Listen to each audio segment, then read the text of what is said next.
We'll call the York County Council meeting to order. Would Joel Hamilton lead us in the invocation and pledge of allegiance? Dear Lord, thank you for gathering us this evening to discuss the business of our county. Lord, we are grateful that you have blessed our community with growth and opportunity. We pray for your guidance and wisdom as we plan for your blessing. Lord, we pray for the safety of our men and women in uniform as they protect our freedom. And as our children begin a new school year, Lord, we pray for wisdom and patience for their educators and for the safety of our children in our schools. It is in your name we pray. Amen. Amen. I pledge allegiance to the flag of the United States of America and to the republic for which it stands, one nation, under God, indivisible, with liberty and justice for all.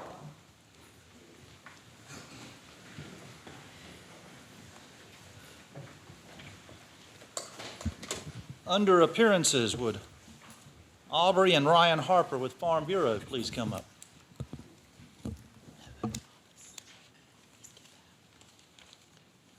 Hello, my name is Ryan Harper, and this is my wife Aubrey. Our address is 3047 Irene Bridge Highway, Hickory Grove. We are here on behalf of York County Farm Bureau, which is a nonprofit organization made up of farmers in our county, and we'd just like to thank you for your continued sponsorship and partnership with the agricultural community. As you know, each district in our county has some form of farm practice and faces their own struggles. Your farmers understand the everyday challenges you face to help maintain their livelihood. As a whole county, we still have over 60 commercial farms and several part-time farms. And we will put our trust in you to recognize the importance of balance between growth and sustainability. York County needs to be a step above and continue to set precedents in our state with our partnership. The state of South Carolina continues to push for strong agricultural support, and we hope our great York County will too, because our farms depend on you. We look forward to continue to working with you and working together, and hope that y'all will continue to help and reach out to us with any concerns that y'all may have and questions in the future. We'd like to give you these gift baskets made of York County products as a token of our appreciation. Thank you again for your time and support. Thank you.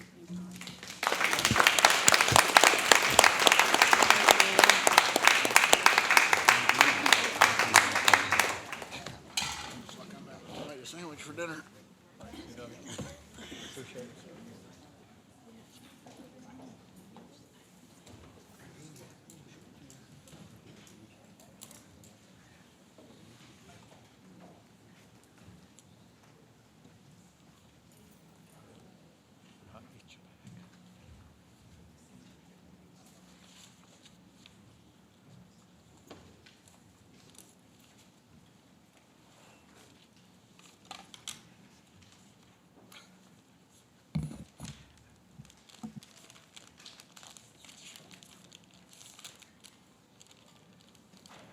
Public forum is next. As always, if the issue is on is scheduled as a public hearing, you can speak during the public hearing. You don't have to limit yourself to 2 minutes. If you want to limit yourself to 2 minutes, we always appreciate that, but you don't have to. You can speak at the public hearing. So if I call your name and your item is a public hearing and you would prefer to wait, just let me know. Denise Bach. There you go. Make sure you please give us your name and address. It's Denise Bach, 254 Hammond Road in Fort Mill. And good evening. I'm speaking on behalf of our Hammond Road neighbors regarding the rezoning issue, case 1912. Over the weekend, we very much appreciated a meeting that our Hammond Road neighbors had with Sean from Land Design, who showed us the preliminary plans and answered some questions for us regarding the 10-home gated community that they plan for the property that they're requesting the rezoning for. We also wanted to specifically thank Mark Bowen, the engineer from York County Planning Department, who came to help answer stormwater questions we had in light of the plans in light of those plans as well. And Mark always just goes above and beyond to serve the community, and we just wanted you to know how much we appreciate him. Now, this was the first time that we had an opportunity to view the preliminary plans for that area, and our understanding is that there's going to be another follow-up meeting with a larger neighborhood audience after they've had an opportunity to discuss this and coordinate efforts between York County and Fort Mill. As you recall, we're right on the border. While we appreciate the meeting, we still have several concerns. From the plans, they're planning to bring in huge amounts of fill dirt, and as much as 9 to 11 feet on some of these lots to make them suitable for building. Now, that's twice my height in fill dirt in some of these lots, not all of them. But that causes us to be very concerned about the impact to the wetlands in the area that they're trying to build right directly next to, since we've already got problems in that area already. Since the site is relatively level, it doesn't seem possible that this could be an equal cut and equal fill site, just moving dirt around. So where's all that dirt coming from? So we just had our road repaved after the damage that construction for Carolina Orchards caused with heavy trucks coming in and out, and so we're concerned about the potential of the heavy dump trucks along with the state roads to do this.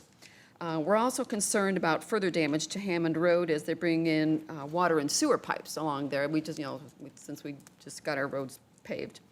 And in light of that, we would like to ask the council to delay the approval of rezoning of this request in 1912 until after the existing and ongoing erosion and stormwater damage is resolved to our neighborhood as a result of the huge development that's already gone in around us with Carolina Orchards and Life Point Church.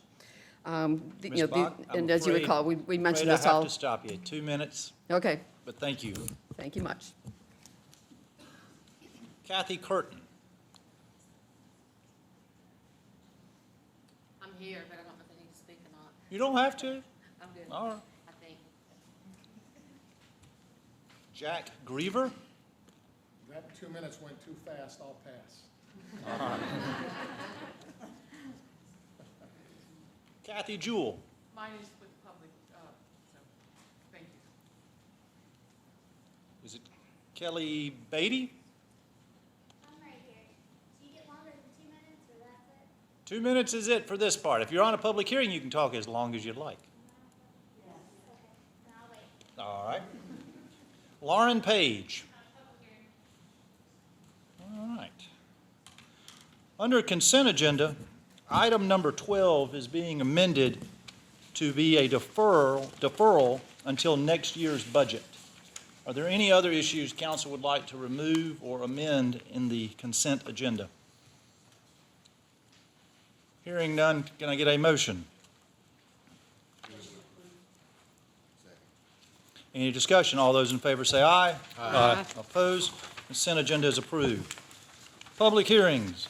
Council to hold a public hearing and consider second reading of an ordinance to amend the York County Code of Ordinances, Chapter 153, Planning and Development, Sections 153.91 and 153.92, as well as Chapter 154 Subdivision Code, Sections 154.029 and 154.037, so as to amend the period to apply for a vested right preliminary plat extension, to provide a requirement for updated preliminary plat review documentation and a letter confirming the valid traffic impact analysis when applying for a vested right preliminary plat extension, and to provide for other matters relating thereto. Is anyone opposed to this? Is anyone in favor? Do we have a motion? Move to close. Second. Any discussion? All those in favor say aye. Aye. Opposed? Hearing none. We have a new motion.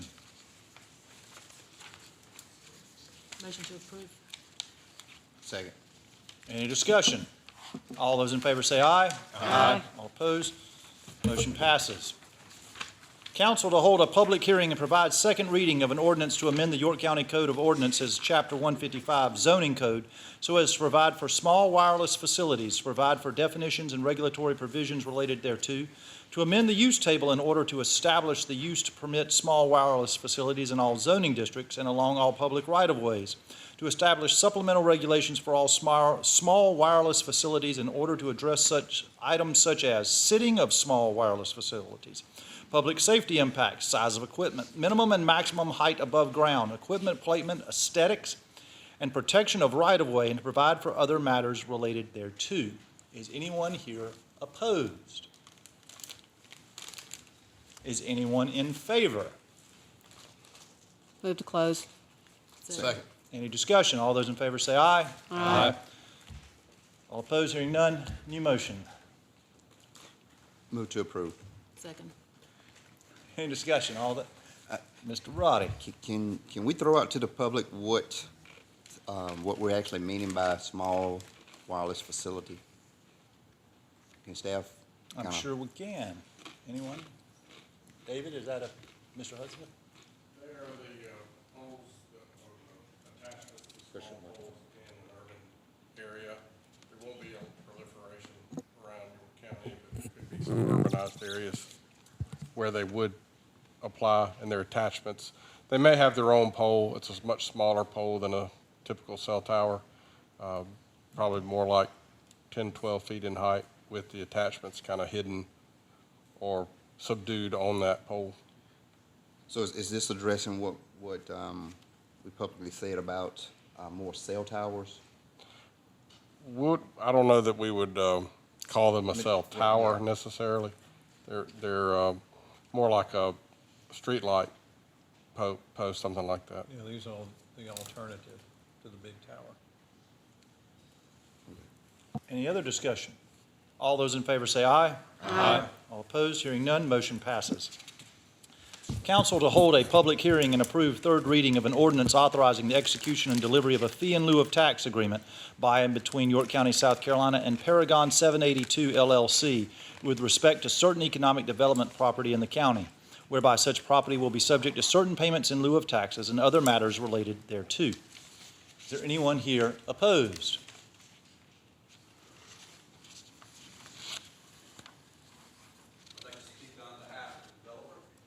And this is, and you are opposed? I'm not. No, all right, yeah, all right. Is there anyone here opposed? Anyone in favor? Your turn, sir.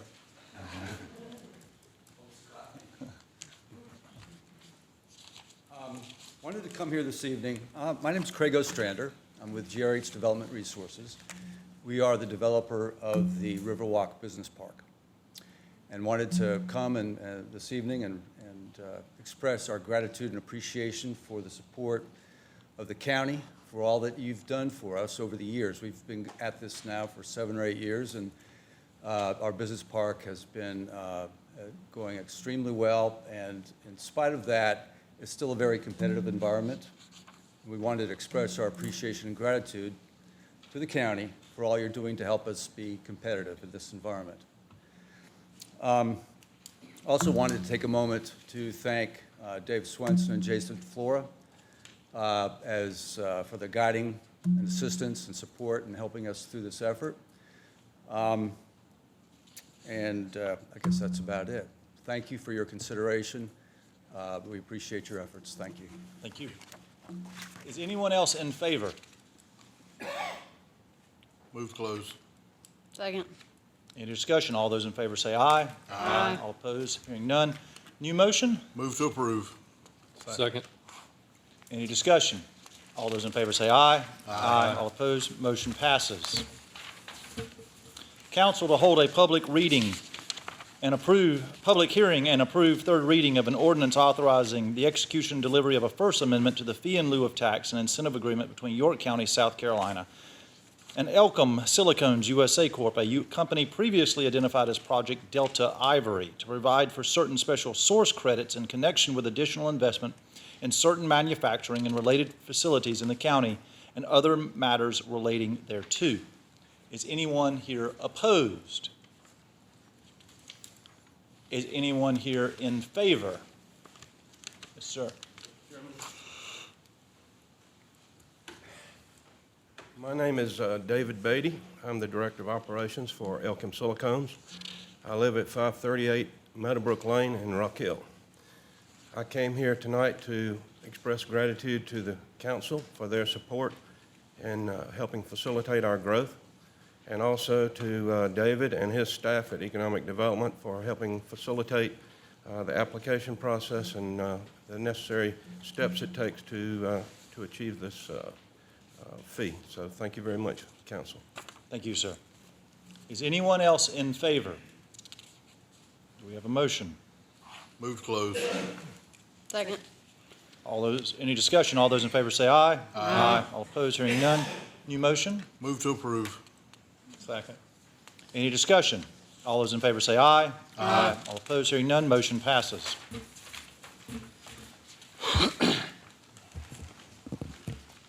Council to hold a public hearing and consider second reading to amend the Code of the County of York, South Carolina, Chapter 55, Animals, in order to amend Section 55.01 to amend the definitions of adequate shelter, cat, dangerous animal, livestock, public nuisance, stray, and sustenance. Remove the definitions of vicious dog, add definitions of animal hoarding and free roaming cat, to amend Section 55.15 to remove the power of officials to destroy pets and specify the power of animal control officers to enter private exterior property to investigate violations, to amend Section 55.16 to prohibit animal hoarding and require waste cleanup, to amend Section 55.19 to revise the restraint requirement, add tethering requirements, add lawful passive restraint options, restrict passive restraint collars, require confinement for unspayed female dogs, remove waste cleanup, and specify a minimum area for kennels and fences, to amend Section 55.21 to prohibit dogs and livestock from running at large, change vicious dog to dangerous dog, remove private impounding of livestock, provide authority to send unclaimed animals to rescue, allow the animal control supervisor or designee to determine the disposition of identifiable animals, to amend Section 55.22 to require compliance with the owner's surrender program, to amend Section 55.23 to amend the restraint requirements for hunting and working dogs, to amend Section 55.25 to specify the conditions of abandonment, prohibit intentionally poisoning animals, and allow animal control officers to seek removal and care orders under South Carolina Code annotated Section 47.1-150, to amend Sections 55.26E to require proper disposal of dead animals, to amend Section 55.31 to require a timely pickup of sterilized animals, to amend Section 55.32 to allow the animal control supervisor or designee to determine a suitable placement for an adoptee and provide for post-adoption home visits, to amend the fees for impounding, boarding, and microchipping animals, to add owner surrender fees, to provide for a special adoption program, to provide for a public hearing, and to provide for other matters relating thereto. Sorry, I have to take a second. Is there anyone opposed? Anyone opposed? Is anyone in favor? You come up one at a time. Just name and address, please. Hi, my name is Wendy Weisenfeld. I live at 732 Big Branch Court in York. Animal control is more than just a legal issue, it's a community issue. If you improve animal welfare in a community, you improve public safety for everyone. As the year end 2018, South Carolina is ranked 40th out of the 50 states in the United States for animal laws. That's kind of embarrassing to know we're at the bottom tier for the care and welfare of our animals. We've dropped in the past 2 years. We are going in the wrong direction. So let's work together to make York County a county that the other 45 counties in the state look up to as a good example of strong laws, not only for the betterment of the animals, but also the community as a whole. The sentence that is being proposed to be removed in the restraint requirements should be left in. The sentence reads, "The owner or keeper of every animal shall keep the animal under restraint at all times." That is a very important sentence because it clearly tells the owners or whomever has control and care of the animal that they need to make sure their animal is not running loose off of property, in the streets, or neighbors' yards and causing issues. It says, an unspayed female, secure fence or kennel, unaltered males that are outside for whatever reason and strays can smell a female in heat for several miles, up to about 5 miles, depending on wind and weather conditions. A fence, which is chain link, is the same material as a kennel, so neither is going to stop an unspayed female from her urges or the urges and determination of an unaltered male, as they can jump, climb, or dig under them. Or the female can be bred through the fence. So this needs to be considered a little bit more. Being newly proposed is, a person may be refused adoption of an animal by the animal control supervisor if it is determined that the person wishing to adopt an animal has a history of, as evidenced by county records, or past conviction of abandonment, maltreatment, or any other violation of this chapter. If advocates and rescuers could have one wish granted, it would be that no adoption should be allowed by previous offenders, period. There are stories that could be told of people that dropped older dogs off at animal control because they didn't want to see their old dog die. So let the shelter put it down.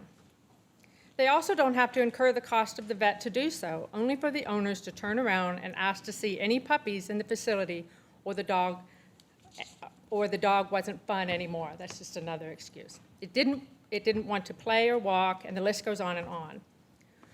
Or how about the neglected dog that came in because they didn't want that particular dog, so they ignored it and didn't bother to take care of it. They bought it back and now want a different one. Those are just mild examples of people who should be denied the ability to adopt and listed on a DNA do not adopt list, which should be kept by animal control and shared with the Humane Society as well as rescues that would make it a group effort to stop offenders. At some point, we have to stop these repeated offenders, and this would be a good start by saying, if you have neglected, abandoned, or harmed an animal and it's on record, you are not eligible to adopt, period. If you cannot afford the $77 adoption fee, which includes spay, neuter, shots, and such for an animal, then you certainly won't be able to afford all that it takes to properly take care of your animal. You see, taking care of a pet is much like taking care of an infant or a child. You have vet and doctor appointments for well-being checks. You have food and grooming costs. You have preventative medicines and shots. You have dental care. And then there are those unexpected emergency expenses that can happen. Just like a child has all of these expenses that are required. Many dogs end up coming back from the special pricing events. They boomerang back to the shelter, and this confuses and traumatizes the animals, which could, in the end, result in euthanasia. Thank you.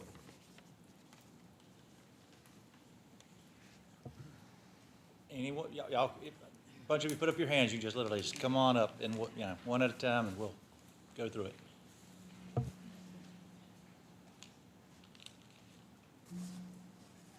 Sarge Douglas, 2306 Ebenezer Road, Rock Hill, South Carolina. First, I want to thank you, the council, for voting to bring the animal control ordinances back to the agenda. What you resist persists. Let me repeat that. What you resist persists. I have taken a lot of time to read the proposed amendment changes to the animal control ordinance, both from back in 2012 and the current ones. It was tried for years to get others to see that while what was done in 2012 were some good changes, there was a lot that was left too broad and open for interpretation from the animal control officers. We encountered many issues over the years when reporting violations. Different officers were sent out to the same situation. Each interpreted the laws differently, and thus what one thought was a violation, another thought was fine, and closed the case. This only caused issues in animal control because it resulted in more calls to animal control about the same issues. There is one who keeps saying he wants education first and foremost. We have so many repeat offenders. How many chances do you give someone before you realize education isn't going to work? No matter what you do, say, or show them, they're going to go right back to doing the same thing time and again. In 2009, when the ordinances changed, animal control had brochures made and were handed out to inform residents of the changes. The problem was that they were only handed out on calls that had been gotten due to complaints. So not everyone had received one. It's not all on animal control. The judicial system needs to take a stronger stance on offenders and uphold the penalties, while at the same time, animal control needs to stand behind the tickets they issue and not back down by reducing the amounts and basically giving the offenders a slap on the hand. And before it gets said, let me say that I, as well as many others, have attended many of the court hearings for such cases, and we can all tell you it isn't always the judge that reduces or dismisses the fines or charges. More often than not, it's suggested by the animal control officer. With some of the changes and tightening up of the language and so forth that is currently being proposed, it's a good start. Now let me repeat the words of Kerwood Chapel from 2012 because they are absolutely spot on.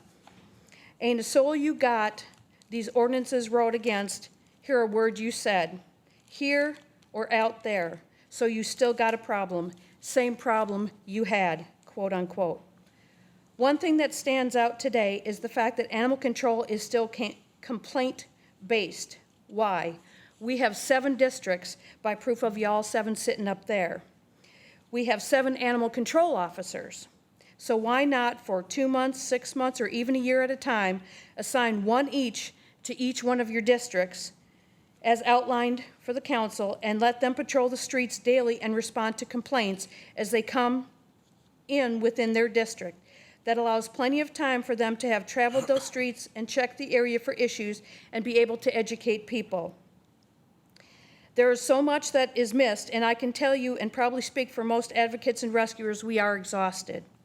Exhausted from traveling the back roads, the streets, almost daily, checking on animals and responding to constant calls for varying issues and trying to give the requested help and educate whenever possible. We are boots on the ground daily, and it should be the same way for animal control officers as well. It could only help animal control to be seen in a more positive light by doing so. I feel strongly that if we changed our ways and were more proactive versus reactive, maybe we could head off these large confiscations that are going on from various situations, because they'd be caught a lot sooner and dealt with in smaller amounts versus them not being found until mass amounts of animals' lives are at stake. To add further to what was touched on in the July 15th meeting back in 2012 about the over-pet population, here we are in 2019 and the pet population is booming. There were 8,070 animals taken to the shelter, not the Humane Society, not rescues, just in animal control in 2012, 8,070. In the first 6 months of 2019, 2,312 animals were taken in at the shelter. Those numbers are astounding, but because of a local group that has been doing a monthly low-cost, no-cost spay and neuter program, as have the Humane Society and individual rescues, it has greatly helped reduce those intake numbers. The sheer numbers of litters and animals in general that rescues have taken in from owners surrendering to them, and they haven't gone to the shelter first, has also helped to reduce those intake numbers. The backyard breeders out there that don't watch, or that don't or won't or refuse to alter their pets are adding to this very issue. If you have any doubt about how bad the over-pet population is, please go on to Facebook and just look at all the posts people have put up about a litter they're having and are giving away or trying to sell, or a dog that they need to rehome. Another issue of over-pet population is parvo. Parvo has been a huge issue in this county and surrounding counties last year and this year as well. Just ask any rescue how much they have spent to try and save all the parvo pups they have taken in because of irresponsible backyard breeders aren't giving shots to the puppies that are needing this to prevent this, not to mention the hundreds of dollars spent trying to save a pup once parvo has been gotten, only to have it pass away from the horrible disease. Backyard breeders are giving away or selling these puppies prior to 8 weeks of age, and 9 out of 10 times without shots, which results in the puppies becoming ill and susceptible to diseases. Backyard breeding needs to be stopped. A good way to ensure the shelter doesn't drown in animals, as ours currently is, and there are places in South Carolina that have these ordinances and are enforcing them, is registration. Richland County, City of Aiken, Charleston, Columbia, Clover, Spartansburg, Sullivan's Islands, just to name a few. It can be a yearly fee or a lifetime fee. If your animal is altered, a one-time lifetime fee or a yearly fee if unaltered. To accomplish registration of animals, clinics or public events can be held in each town or city within the county, and people can come and get their animals microchipped and register them. All they have to bring is a current proof of address and proof their pet is spayed or neutered. Pay a one-time fee if they're altered, or a once-a-year fee if unaltered, and that's it. 4,332 strays were picked up and brought to the shelter in 2012. In the first 6 months of 2019, 1,605 strays were picked up and brought to the animal shelter. Also, it was mentioned at the July 15th meeting, just go on Facebook and look on the lost and found pages daily. There are always a ton of pets that have been found, and people are looking for the owners, and another whole batch of posts where the owners are searching for their lost pets. If they were microchipped, then they could be scanned and returned quicker to the owners and avoid clogging up the shelter with all those lost pets. Registration can identify repeat offenders of animals getting loose and fine appropriately. If an animal gets dumped, the owner can be found and fined. If an animal is a stray and in bad health, the owner can be found and fined for abuse or neglect. If, as has been done in the last several weeks, an animal gets hit, it can be scanned, the owner notified, and quicker, appropriate action can be taken for the animal if the owner refuses to reclaim. And for those that want to have a litter as a reason for not wanting to alter their animals and continue to adding to the over pet population, then they'll have to pay a fee for 1 litter per year. If another litter is found, then they'll be fined. In lieu of that fine, they can alter their animals. At any time after that they can prove their animal has been altered, they don't have to pay anything further. This would not be for breeders already licensed. As for the argument about not wanting to burden the taxpayers, it's already a burden to us taxpayers because of the amount of money it takes to pick up strays, house and feed them, and if not returned to the owner quickly, continue to house and feed until either rescued, adopted, or euthanized. Instead of viewing it as a burden upon the taxpayers, view it as a positive way to help lost pets, reduce costs and overcrowding within animal control, and most of all, make people be responsible for their pets. There is so much good that can come from such registration. The dangerous animal definition amendment, where it states commits more than one unprovoked attack. I have a serious issue with this part of the definition. There should never be given a second or even third chance if an animal has already attacked and caused bodily harm to another animal or human being. I say this because I myself was bitten in an unprovoked attack. One of the teeth went so deep it hit my rib bone. The other hit and tore into my muscle. I was told by the owner that he had attacked several other people and hadn't had a rabies shot in 7 years.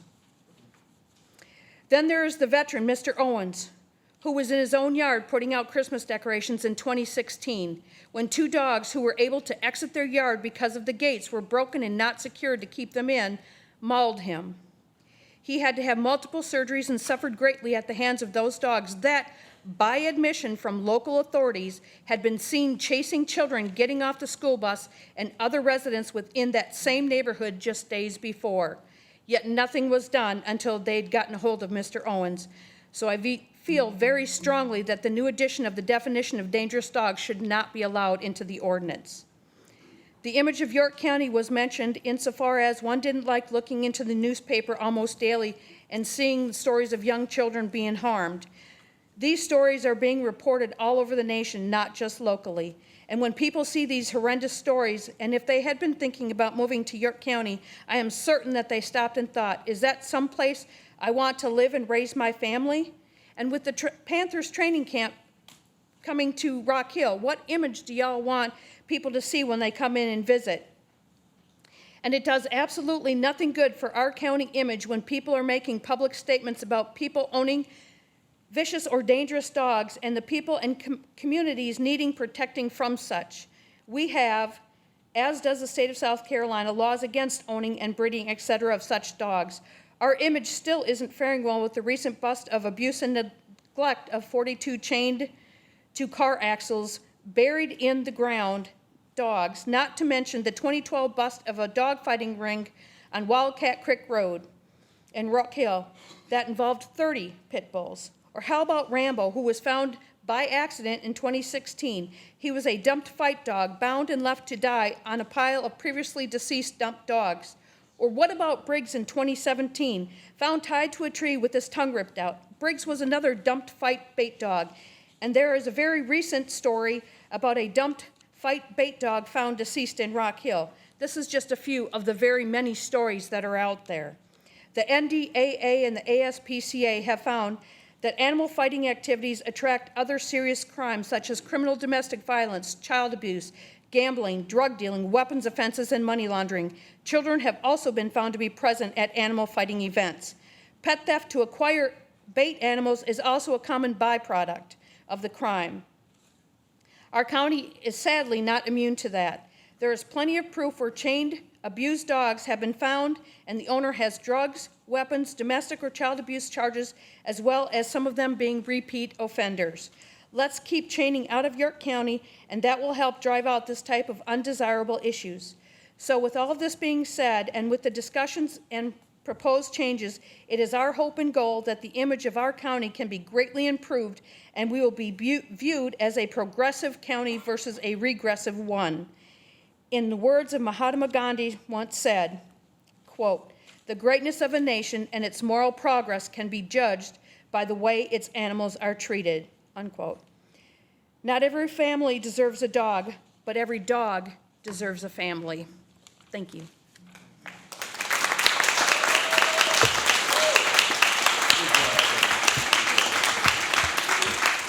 Everyone, this is an emotional issue, I get it, but let's hold the clapping, please. Who's next?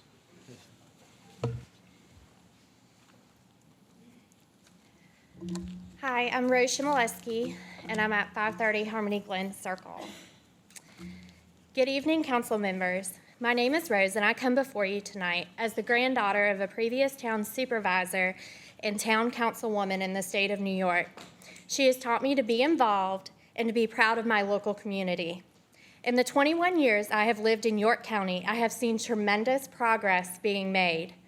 I would like to thank the council for recognizing the need to update our current animal ordinances. There are a number of changes that support the improvement in the humane care and safety of our community. We, as your constituents, applaud you for recognizing the need for change. I would like to address the issue of chaining. As you know, chaining is long outdated, and many counties around us now have no chaining ordinances. For example, Spartanburg is currently only allowing tethering of any form for no more than 2 hours. They also mandate that pen sizes must be a minimum of 100 square feet per dog, and to add 50 square feet per dog who is over 80 pounds. Throughout the Carolinas, there has been a no chaining movement over the last few years due to public safety and humane quality of life for dogs. A few other examples of communities that do not allow chaining are Greenville, Aiken, Abbeville, Greer, Anderson, and even our neighboring county, Chester. They have a no chaining ordinance. Chaining leads to abuse, aggressiveness, and also is a dog fighter tactic. I, as a resident of York County, am concerned knowing that this is happening where I live. Please, let's keep moving forward and support the positive changes that are being recommended. Thank you. Anyone else in favor?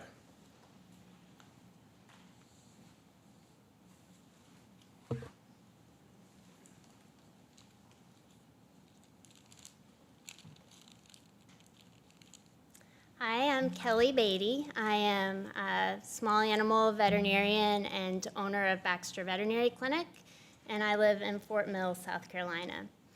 And I'm here tonight to speak a little bit about the chaining and tethering. As a veterinarian, I see a lot of health-related injuries and illnesses related to chaining and tethering, so I am opposed to it. We see sometimes horrific injuries like broken legs or strangulation, and sometimes heartbreaking cases that could be prevented, like death from heat stroke or heartworm disease.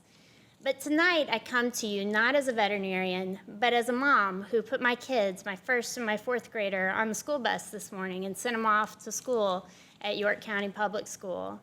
As a resident who owns a home and also owns a small business in York County, and also as a concerned citizen who in the last 10 years since I've lived here has seen an uptick in crime in our community.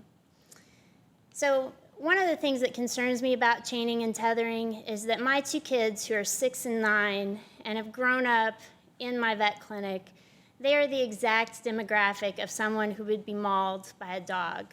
And as much as I've tried to teach them as a mother not to ever approach a dog that's on a chain or without asking their owner first, I know that I'm not gonna always be there when they're riding their bikes around their neighborhood.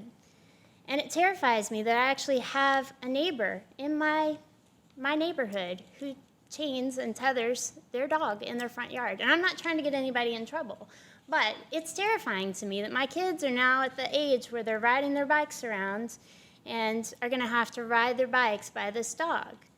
who actually killed one of my other neighbor's small Yorkies that escaped out of its house and ran across the street into the path of this dog. I've been a veterinarian now for over 15 years, and I've been around animals my whole life. And I can tell you that there's a few reasons why dogs are more aggressive when they're tied up. But I'm just going to focus on one main reason today, and that's because the dog doesn't have any sort of outlet for their energy. So whether it's good energy or bad energy, if they're excited, scared, aggressive, it doesn't really matter. If they can't allow that release of their energy by getting some exercise, they are going to be more prone to biting. And I just think about, what if that little Yorkie had been my child?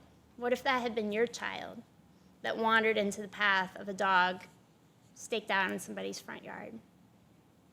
The other reason I'm concerned about chaining is because it does allow people to keep large numbers of dogs on a single property. And you may think I'm not very smart as a veterinarian. You'd probably think I want to have a lot of people owning maybe 10, 20, 30 dogs, because then they might bring me more business. But I'm about responsible pet ownership. And I know that it's very difficult for most people to own that many dogs responsibly. You have to house dogs, and they can't be safely housed when you have that many of them unless they're either in a kennel or tethered or chained up in some way so that they can't get into fights and interact with each other. And we're in the process of building a boarding facility as we're expanding our business, so I'll tell you that building kennels is not inexpensive, and I don't care who you are. So if you have to build a bunch of kennels, it's costly, and most people can't do it. But I do get concerned when I see people having large number of dogs, because the reasons for that are going to be, maybe either puppy mills, which are bad for animal welfare, kind of bad for our public image, hoarding. A lot of times people involved with hoarding, not only are they not taking care of the animals properly, but they also may have mental illness or addiction. And then, of course, dog fighting, which is kind of the South's dirty little secret. And it's definitely something, if you listen to the news here in York County, that is alive and well in our community. And I do get very concerned about dog fighting, because I feel like with dog fighting, I've treated a number of patients who have been involved as bait dogs from dog fighting that are brought into us by the rescues. And it concerns me because as a resident here, as a mom who's raising 2 small children, I don't want to see an increase in violent crime, because I know that with dog fighting, there's also going to be gambling and drugs and guns and weapons and things that are illegal. So I would encourage you guys to try to keep moving forward as a community, keep making York County a safe and great place to live by trying to be progressive with our laws pertaining to animals. Think about spay-neuter laws. Think about licensing requirements. These are pretty simple things that a lot of other communities have, and I think that it will make our community a lot better if we can implement some of those changes. Thank you. Thank you. Anyone else in favor? Yes, sir.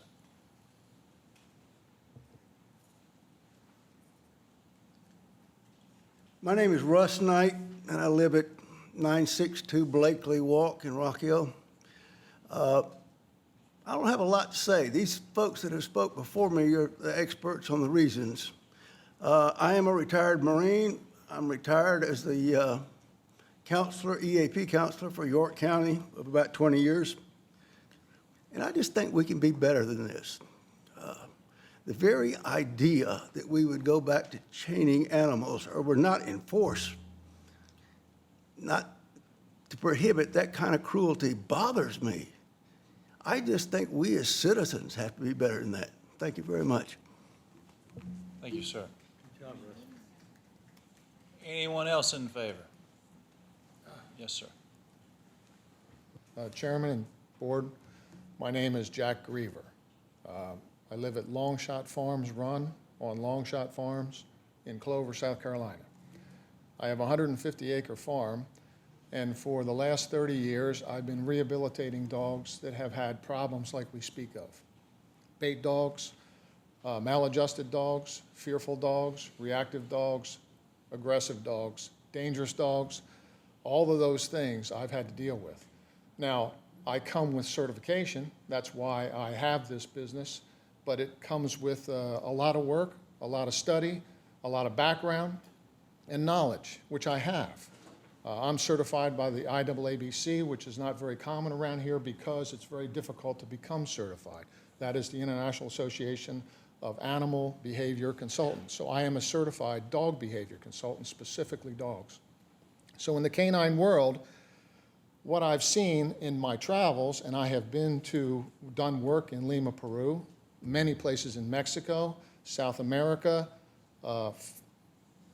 Haiti, some third world countries and islands in the Caribbean. These places have no dog laws, no animal cruelty laws. So we're not there, we're not that bad, but as the proud Marine said, and thank you for your service, sir, I can say this.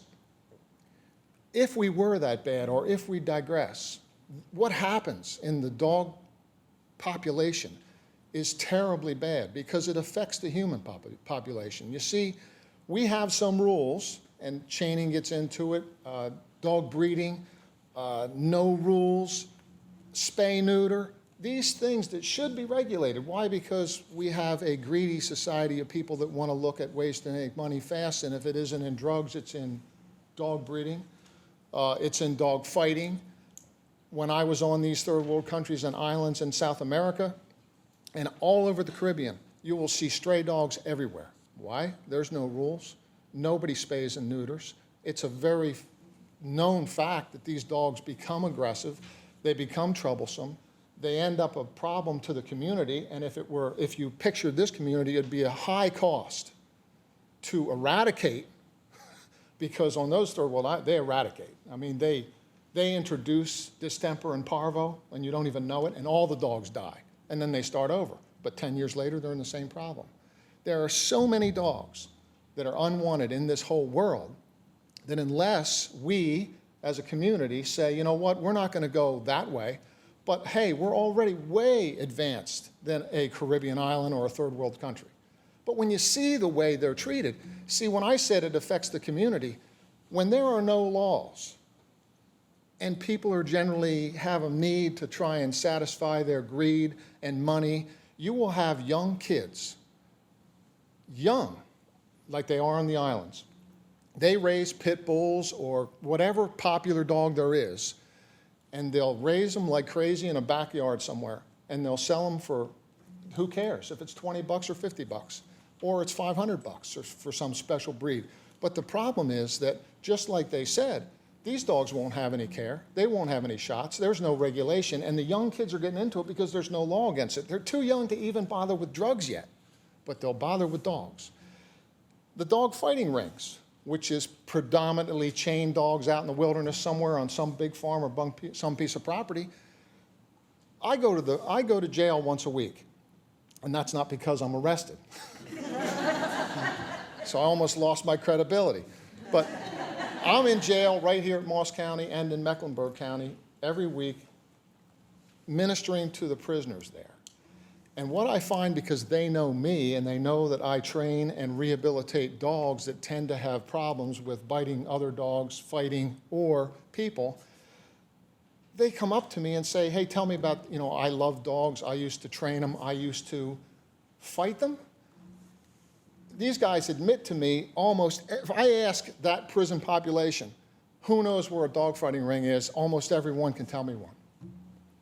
That's sad. What's sad about it is if they know it, we should know it. And I'll bet we can know it if we ask the right questions. And then we can eradicate that too.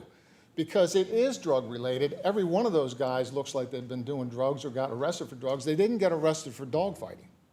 But that arena brings that. So the element is there, it needs to be stopped.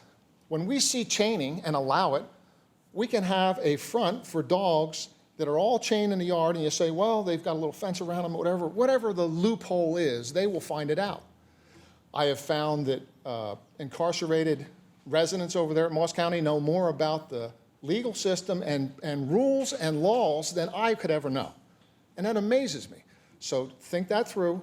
Every regulation and every ordinance you put on paper here, they will figure out. And they'll know every loophole. So we can't give them a loophole.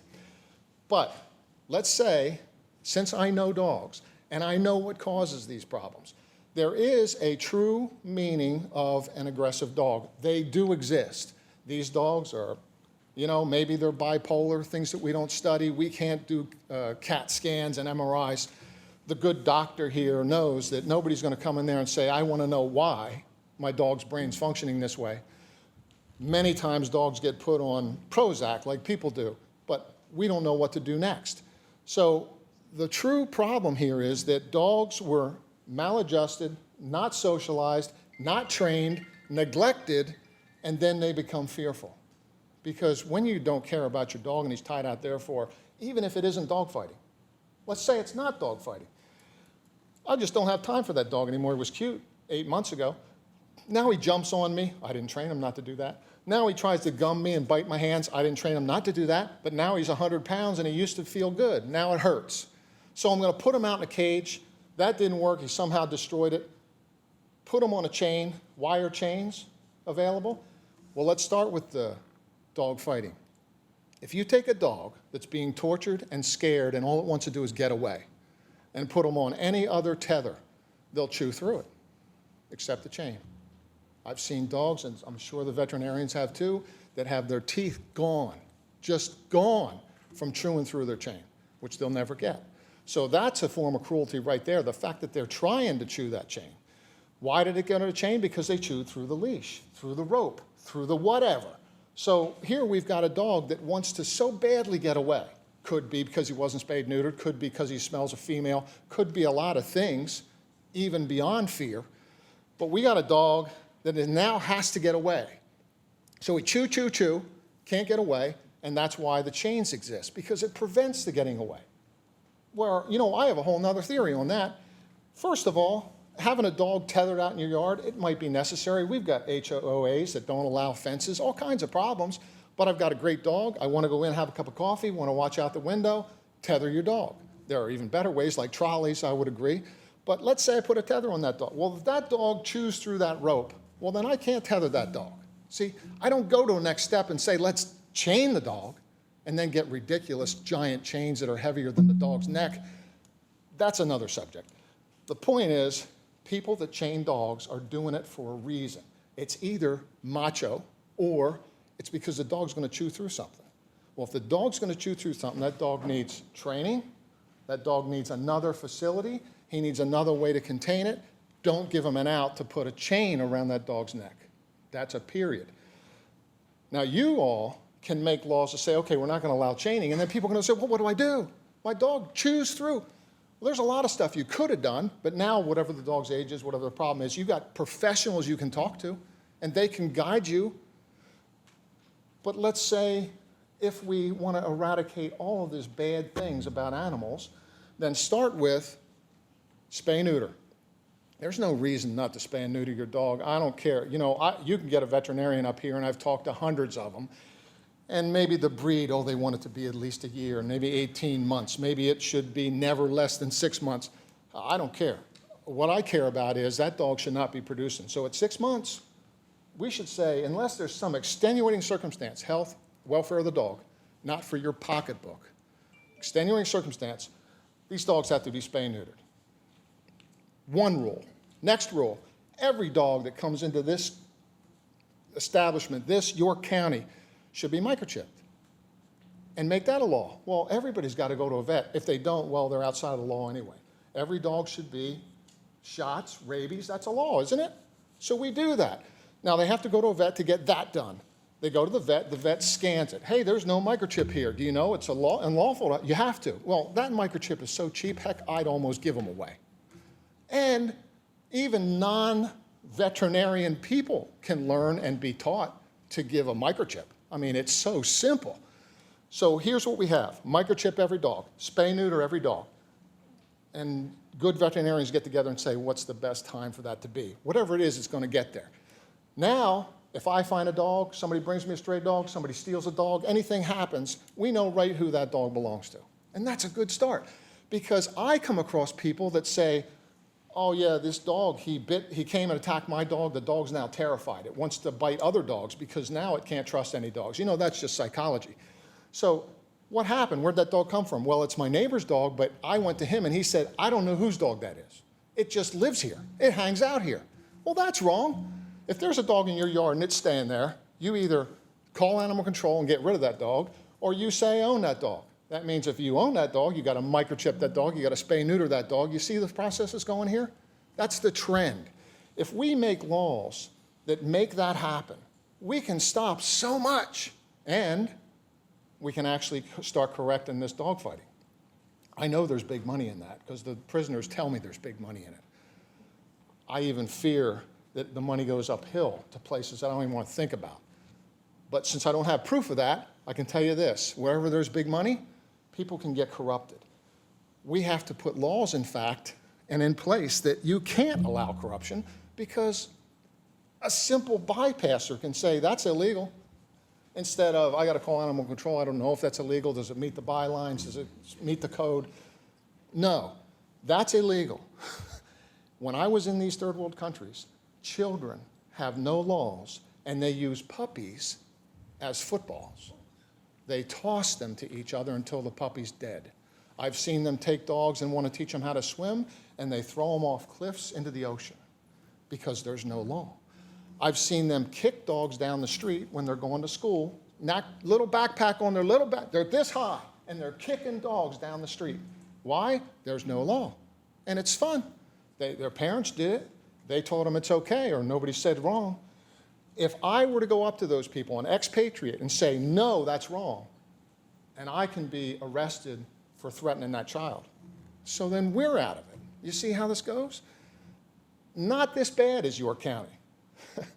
But if we don't correct the problems that we have that are so blaring obvious to those of us that are rescuing dogs, saving dogs, rehabilitating dogs, it's just going to get so bad, we're going to have to take bold steps.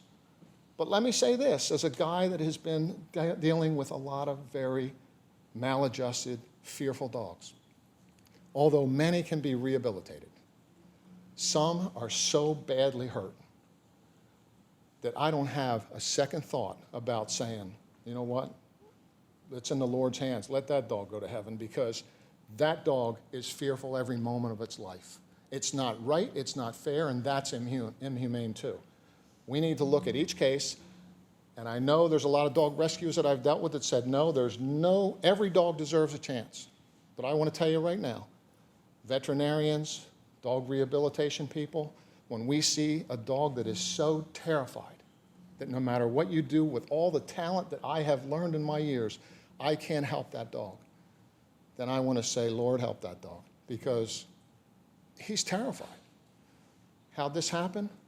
Because we let people have dogs with no rules, and they stick them out back, and they put them in a cage, and they put them on chains, and they come from everywhere, all walks of life. If you go up into northern countries, and you go into British Columbia, and you go into Portland, Oregon, and some places in New York, you will find such strict dog rules, like we're talking about right here, that you don't see any of these problems. There's no dog fight rings.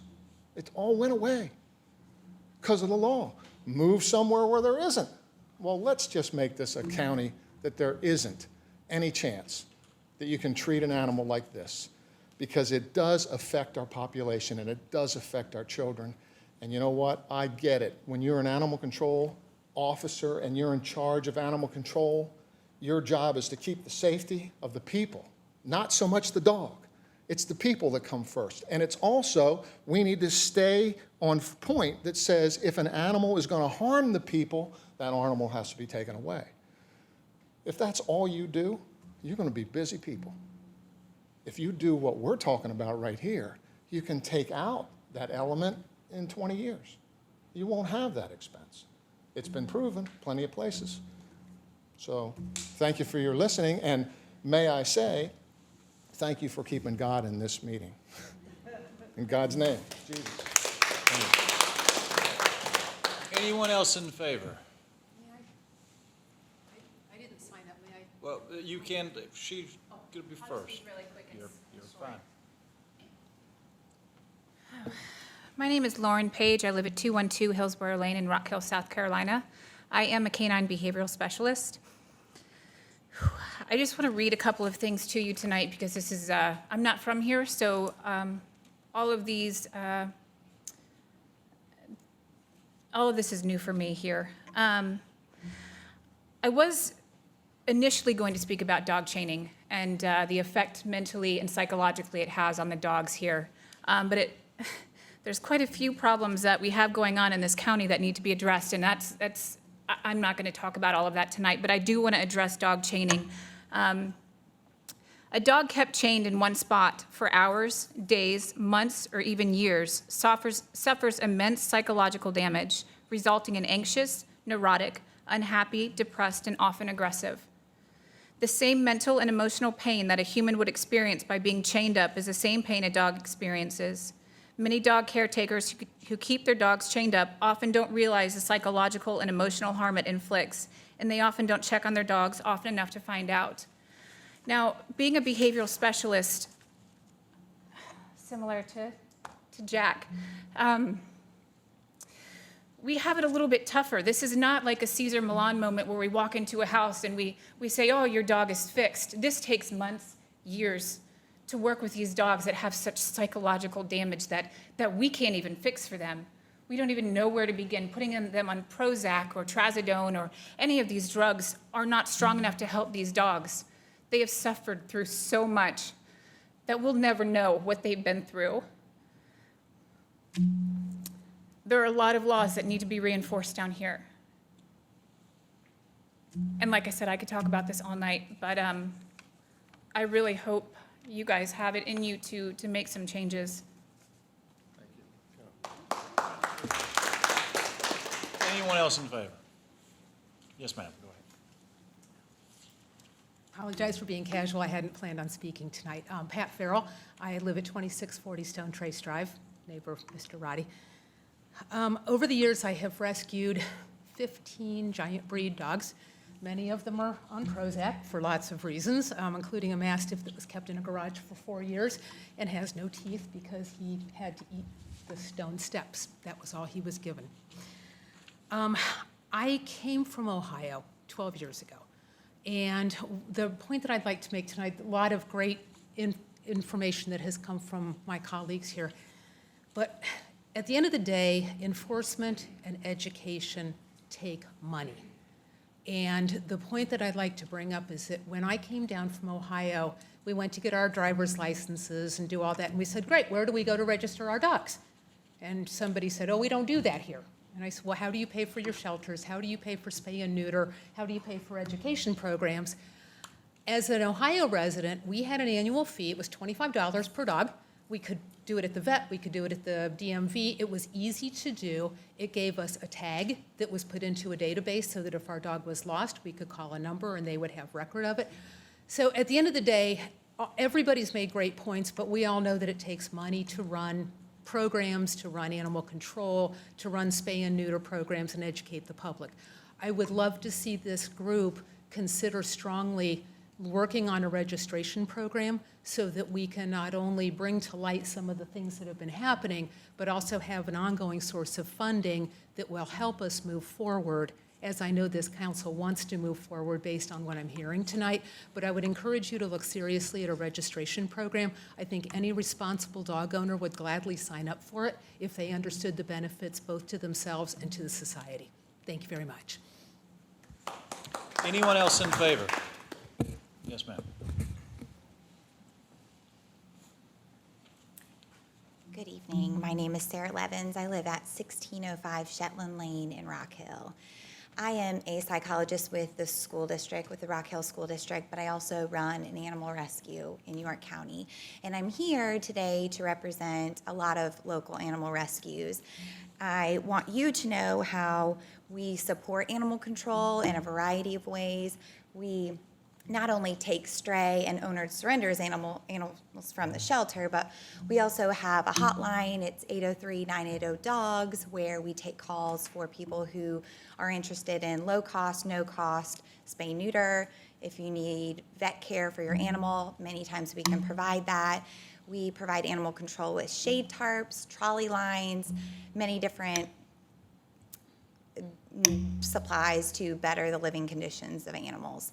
So we will continue to support animal control. We appreciate your support of these proposed changes, and I would really appreciate you passing the second hearing tonight, reading tonight. Thank you. Anyone else in favor? Is there a motion? Motion to close public hearing. All those in favor, say aye. Aye. All opposed, hearing none. Is there a second motion? Chairman Johnson, Yes. I Ms. would like Love. to make a motion to approve with 3 minor changes. One would be to add under adequate shelter, to add a shade requirement. The wording would be in addition to a doghouse. Currently, it just says a shade requirement, and sometimes a doghouse would be, maybe over 100 degrees, depending on the type of doghouse, so there would be no shade. The second part would be to remove the word primary from the current ordinance, just to eliminate confusion in the definition of restraint. And thirdly, an item that we had talked about in the Public Works Committee is to increase the fees, a couple of specific fees. And those would be the impound fee for a first occurrence. The minimum cost at intake is $32. I would suggest that for a sterilized animal, we raise that to $45.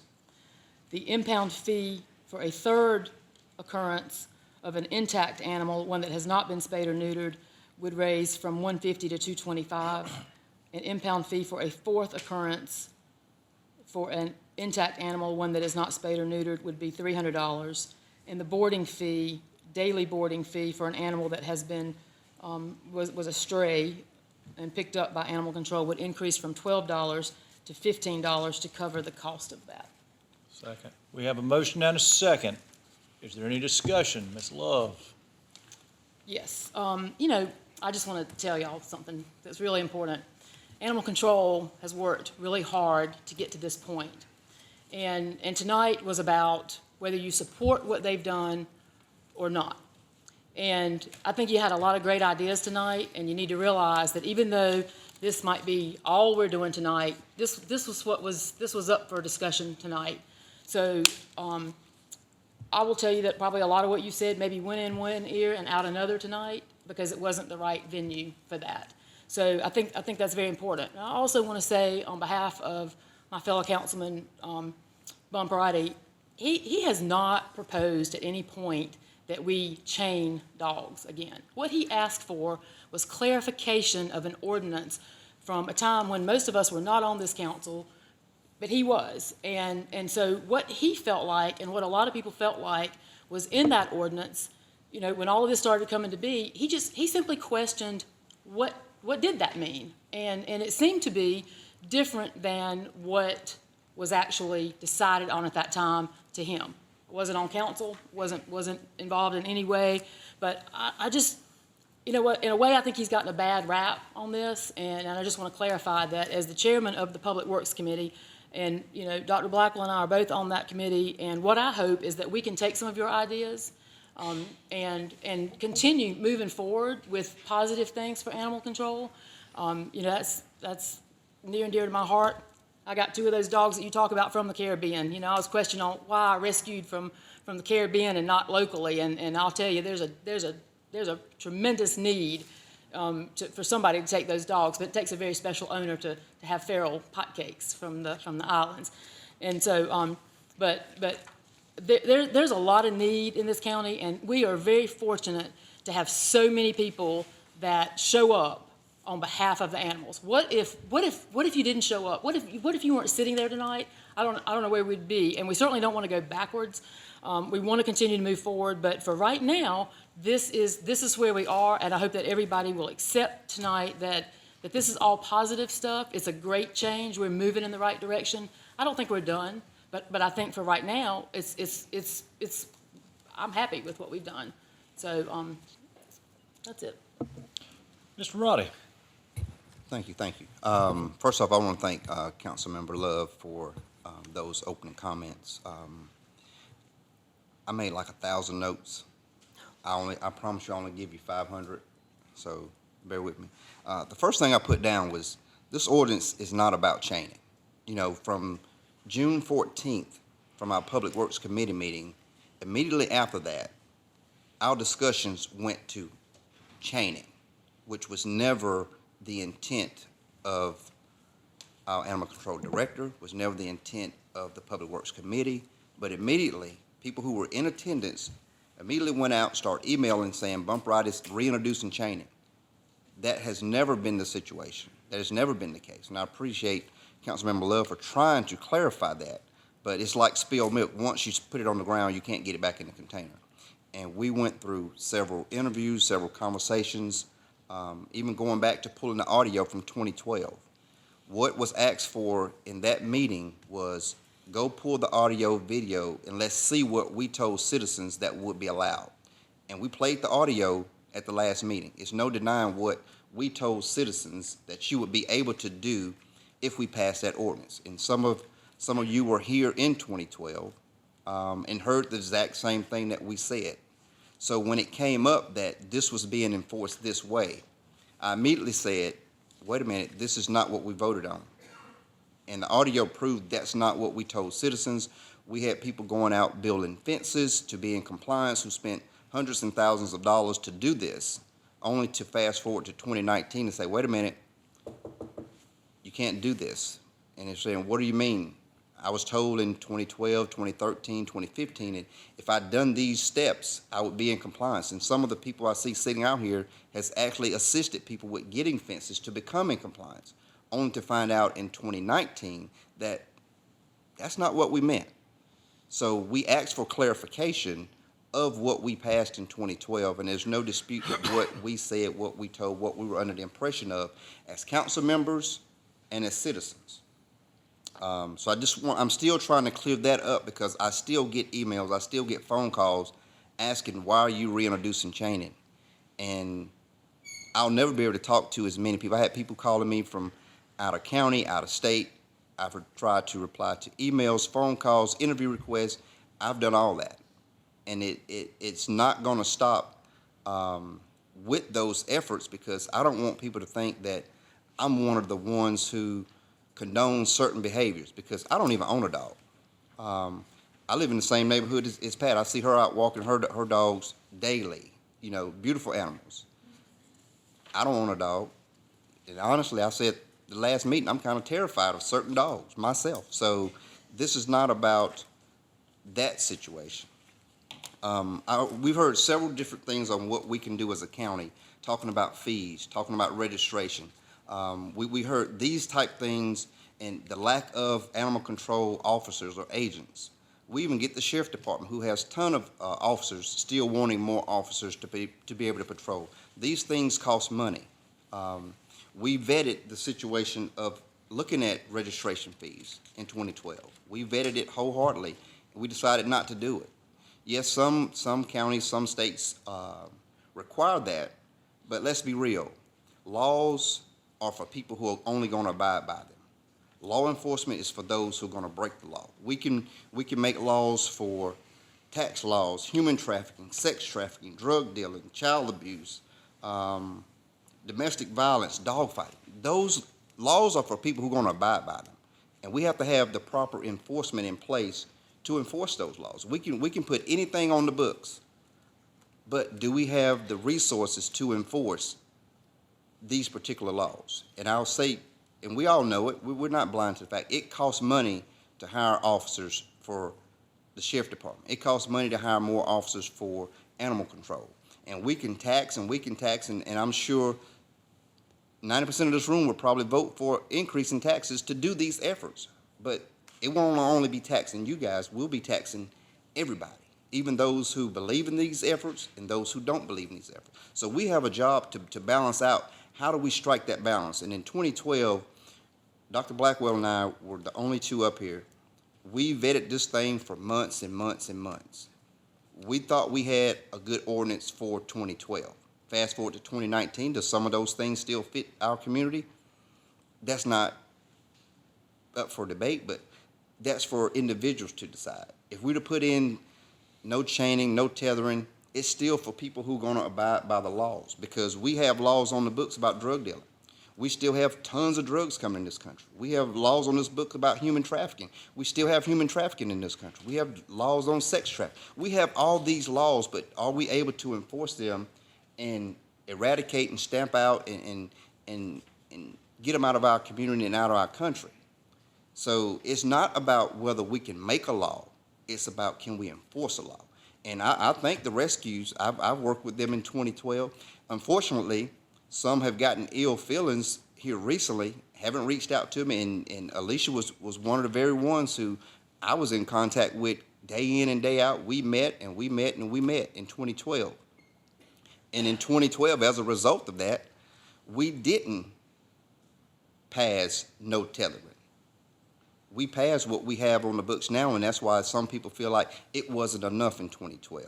And we heard from this evening, what we're doing today is not going to be enough. So we will be back down this road again on some other measures.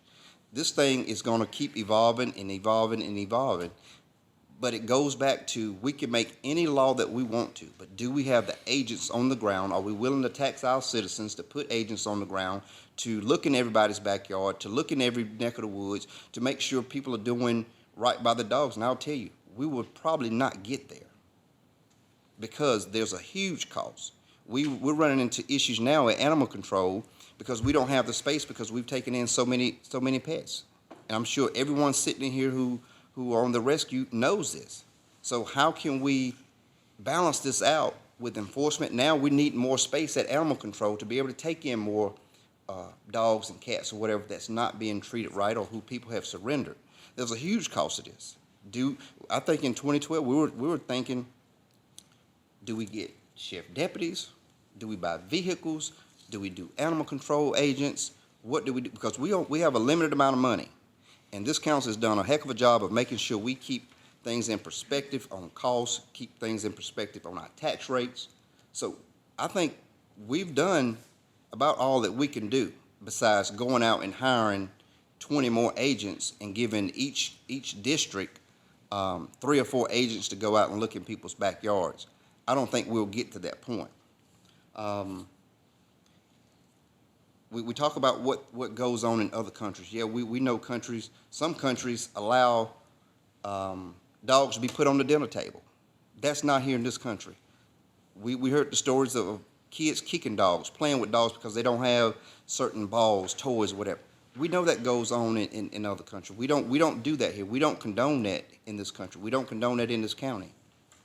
Going back to the registrations and things, we could start a volunteer program, but do we want to? We have to be able to set up our departments, our county, to even be able to take care of these kind of transactions. Is that something that we want to go out and hire someone for, pay them county wages to take in volunteer registration? So you guys have put a lot on the plate, and probably some things that will take hold, probably some things that are in the real distant future. Do any of the 7 of us condone someone abusing a dog, dog fighting, or tying a pet up in the backyard for months on end without going out, taking care of them? I'll say not a single one of us up here would condone any of that behavior. And just to get back on topic of what's being proposed about the fees, the shade, and the term primary, we kind of forced this out of committee. We, as a committee, should have had the opportunity to sit down and talk about and vet and bring to council 2 or 3 council members out of committee, not show up at a council meeting on the night of and say, let's do this, because I don't know the shade requirements. How, if a owner has a dog house, now do we require him to have a shaded tree? Does he need to plant a certain type tree? Does he use a tarp? What does that mean? How can we put things in place for animal control to enforce on shade when it's not even defined what will suffice, considered being shade? Do you take a bed linen and tie it up and hang it over? So what does that look like? Let's don't put things in an ordinance that gives animal control the discretion to go out and say, well, I don't think that's really shade. the term primary. If we're taking out the term primary, what does the term primary mean to the ordinance that we have right now? And I like to ask someone on staff, if we remove the term primary, what does that do to the ordinance? Because when we first went down this road, it was told to us in committee that we wanted to do some, look at changing dangerous dog, vicious dog, changing some fees, some generic cleanup. What we ended up trying to do in an underhanded way, I think, is change the whole enforcement of the ordinance. Because if animal control wanted to change how they were enforcing or what the ordinance said, it should have come through the chairman to say, hey, Mr. Roddy, we want to look at changing how we enforce this ordinance, or this ordinance means this. But it was never done that way. And so now we're trying to piecemeal this, and this was pulled out of committee prematurely to bring to council, because some people don't want the political heat of dealing with this. But we went at least 6 months in 2012 trying to vet everything that we put in this ordinance, from food, shelter, water, the weight of the chain, the collar material, the swivel. We went through 6 months, and now we go to committee, have one meeting, and now all of a sudden we're pulling this out of committee just to say we don't want to have the political fallout in the public. This is not right. And as the chairman, things that have asked to go into this ordinance hasn't even come to the chairman. So I feel kind of slighted when we're sitting up here saying, let's put this in. No one's called me. No one said, let's have another meeting to vet some new things that we're wanting to do. So put yourself in my shoes as the public chairman committee chair from 2012 to now, and to have these things brought up without coming through me. If this was you sitting here, you say, wait a minute, this is supposed to go through me. But this hasn't went through the chairman. This has gone through other council members trying to put things together to make this work. And this is not what we said we wanted to do when we said we would put things in committee. You don't put them in committee to pull them out only to have that kind of discussion. We should have been coming to this council, this body, and saying, as a committee, this is what we put forth, this is what we agreed upon, this is what we met on several times. But once it came out of committee, there's no reason for the committee to even meet anymore. Now it's just, let's hash it out, let's have this public debate, and it's very disrespectful as one of the longest serving council members up here to have these tactics done to make this ordinance work. If you were sitting up here, you should be given the respect of the chairman. Our animal control director, she's not even here. I can't even ask her a question. Where are some of these suggestions coming from? She's in the back now. I see her. She's way in the back. So, but this is the position I'm in. And I feel the way that I feel because it's very real. If anyone would call me, anyone would reach out to me, I've responded. I've tried to be diligent. I've tried to be open-minded. We'll never please everyone because that's just the way society's set up. You know, someone who has an inside dog would never agree with someone who has an outside dog. But we shouldn't force everyone to bring their dogs inside. We shouldn't expect that same passion for someone who's a pet lover as someone who's a sports lover, to someone who's a TV buff, someone who's works in the adoption, human adoption arena. Everyone has their passion, but our passion can't bleed over to where we're forcing people to think and live like certain people do. We have to strike that balance. And I know I'm going long because I'm very passionate about this. I'm passionate about serving up here and making sure we not only take care of what our pet lovers want to see, but we also keep in mind the everyday, day-to-day citizen who, whether they have 2 dogs, 3 dogs, 4 dogs, and go to work every day, and they're not home stroking the back of the dog's neck and sitting there watching The Price is Right and the stories with the animals every day. So we have a job to do, and we have to make sure we take into account that dog lover who has 1 pet, or that dog lover who has 10 pets, or 20 pets, whatever. We have to make sure we are accommodating to the point that if they do have a certain number of pets, that they treat them with respect, they love them, they nurture them, and they make sure they protect the community from them. I heard the young lady mention about the vet mentioned her child riding a bike. and the neighbor's dog has killed another dog. Well, what if that dog wasn't on the chain? What if that dog actually got off that chain and got out and approached her child riding that bike? That would be an issue. If an owner feels his dog needs to be restrained by any mechanism, they should have that option, because if he gets out and attacks someone, that owner's responsible for the medical bills, that owner's responsible for paying fines. Not everybody tethers their dog. Not everybody has a house dog. So we have to make sure we have situations that allow for people who feel they need to tether their dog, or who feel like they can provide a restraint with a fence to keep the dogs in. Let's don't throw everything away thinking that every dog is the dog that you can walk up to and pet them and stroke. People have vicious dogs in this world. We need to make sure we're protecting the dogs, and we need to make sure we're protecting the public. But I know I've said a lot, and that's probably half of what I've written down, but we need to vet the fees. We need to vet the shade scenario. And if someone on staff can explain to me, if we remove primary from this ordinance, what does that mean to the ordinance? What does that mean if we take primary out of the ordinance? Can anyone on the staff tell Yeah, us? I can speak to that. Mr. I Hudson, think thank primary is used when the definition of, or when tethering is discussed in the ordinance. And what it says is when tethering is used as a primary means of restraint, it gives you a number of things that need to be followed for using tethering as a primary means. And I think the interpretation of that was discussed back in 2011 kind of revolved around the word primary restraint. And the interpretation was that if a fence was used as a primary means, tethering was secondary. Well, I think now the interpretation is, well, if the dog is on a tether, that is the primary means of restraint. And it doesn't really speak to how, if the fence is used as a primary, or if the tethering is not primary, what rules are followed in that case. So just for clarification, I think if you remove the word primary from that, and anytime a dog is restrained by a tether, you would follow those rules. It makes it very simple to enforce in that case.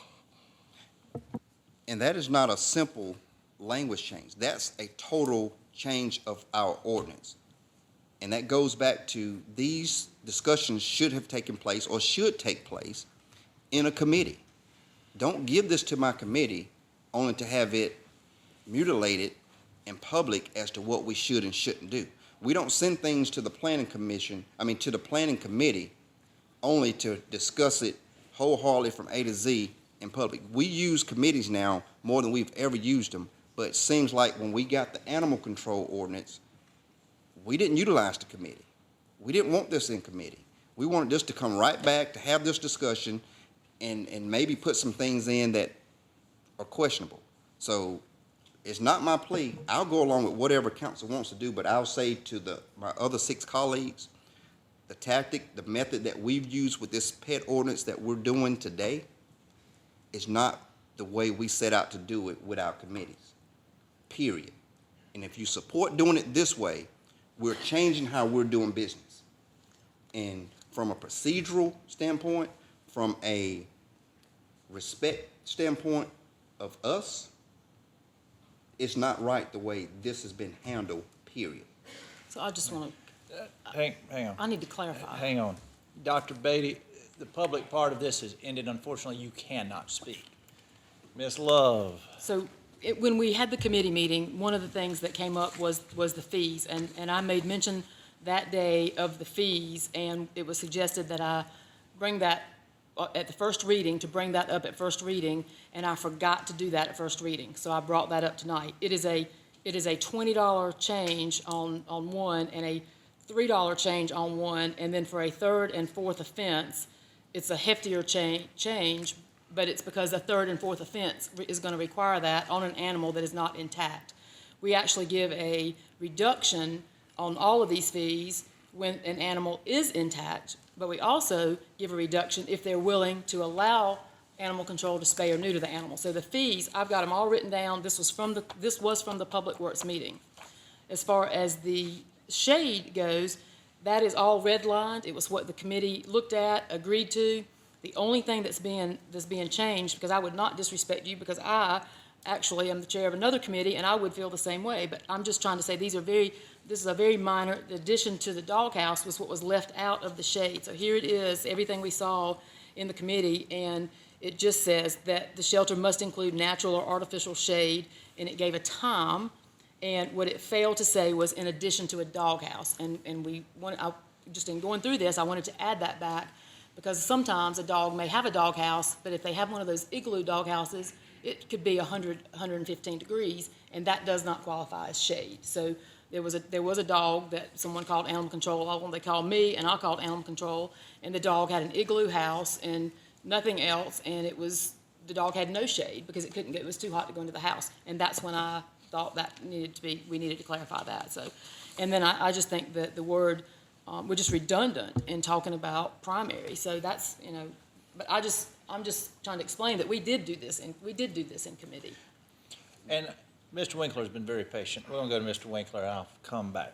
Mr. I Winkler. just, very quickly, I wanted to ask if management had those ordinances and management was okay with those ordinances as presented, because I want to make sure that those were understood and exactly what shade was, as Mr. Roddy, does management have a good understanding of what the motion was? And because it was kind of made last minute here, so. We do, but that's just based on what was presented tonight. And earlier today, I had a discussion with Ms. Love about the clarity of those, her concerns, of what she was going to be bringing forth tonight. All right, and my last question was more for the county attorney. This is a rather large ordinance. It takes Chairman 5 minutes just to read through it. This was not, I would not think rises to the point of being any substantial changes to the ordinance that would need to be something that, on a second reading, you can't make substantial changes. I would No, imagine sir. this is not. Doesn't rise to that? It does not. Okay. Anybody else want, Mr. Roddy? I don't want to get it confused that these may or may not be good suggestions for the ordinance. My whole point was, we talked about things in our only Public Works Committee meeting on June 14th. We didn't agree on anything. We left that Public Works Committee meeting saying, hey, go back and review the tapes, pull the minutes, and see what we voted on in 2012. We never voted on anything concerning fees. We never voted on anything concerning shade. We never voted on anything concerning primary. So that's why I'm saying we spring this up at the last minute. These are things that you send to committee to work on, not to debate them and deliberate them at a council meeting where the committee chair doesn't even know what the fees are that we apparently we didn't agree to them. We discussed them. We didn't agree to it. But you go to committee to have an agreement to bring back to council. We had a brief discussion on shade. We discussed it. We didn't vote on it. We didn't talk about primary. But now we're putting in fees, shade, primary. That's not what we're supposed to do. That's not how the committee system is supposed to work. If we send something to the planning commission, the zoning board, the ZBA, or any committee, they hash it out and send it back to full council. We don't send it to committee and pull it back out, then now we're saying, let's do this, let's do that. But when we remove primary from this ordinance, it is a major change, because now it doesn't allow someone to say, my fence is the primary, and you can't tether a dog if it's inside of a fence because there's no primary. The word primary is a key and major change to this ordinance that would not allow a citizen to say, my fence is my primary, so now I can hence go to the next step to use a tether.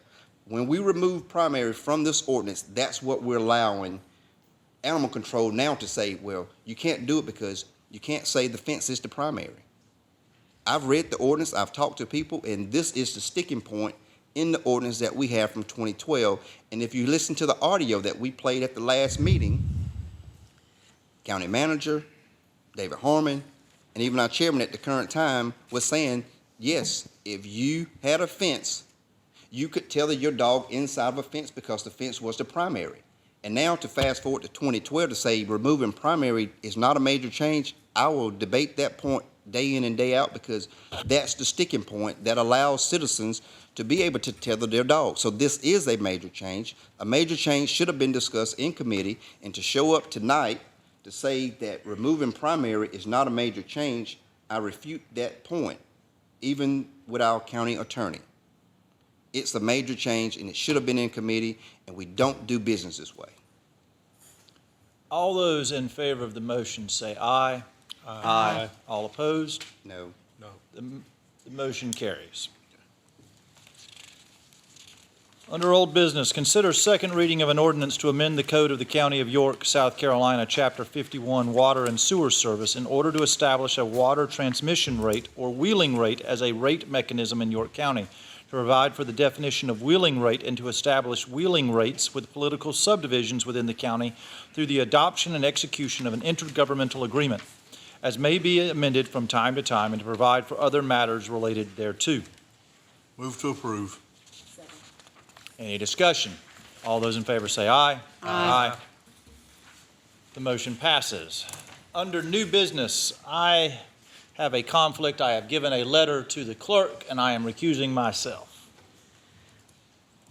New business item number 1, rezoning action. Consider first reading case number 1912, tax map number 728-0000-007, 41 and 48. The zoning request is to rezone from AGC and RUD to RC2 concerning 9.862 acres in District 1. Do I have a motion? Move to approve. Second. We have a motion and a second. Is there any discussion? Just a question, because I just want to be sure. Is this the one that they spoke about tonight? Yes. That they would like for it to be deferred? Okay. Yes. Nobody has any comments? I will say, I've had some folks reach out to me, and there was a last-minute meeting that was scheduled that I wasn't able to attend because I had previous obligations. I did not return that call to Ms. Bach, and I apologize, but I do want to say that I do have concerns about erosion control. This is first reading, which means that there are 2 more readings before this would pass, and I prefer to allow folks to work through those issues. We have a great staff that's looking into the erosion control, and I want to hear from them as well. I honestly, with my appointee to the Planning Commission, they voted to deny this 5-2, and I rely on my Planning Commission member to help guide me. That concerns me, and so I would like to see something before third reading that shows that there is not going to be a huge impact and that we're going to be able to handle this stormwater issue. Otherwise, I can't support third reading. All those in favor of the motion say aye. Aye. Any opposed? Opposed. Do we need to knock on the door?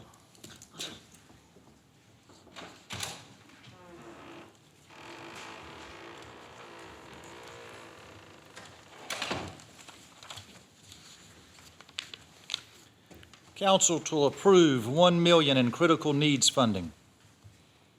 Motion to approve. Second. Any discussion? I do have some Scott. questions on this.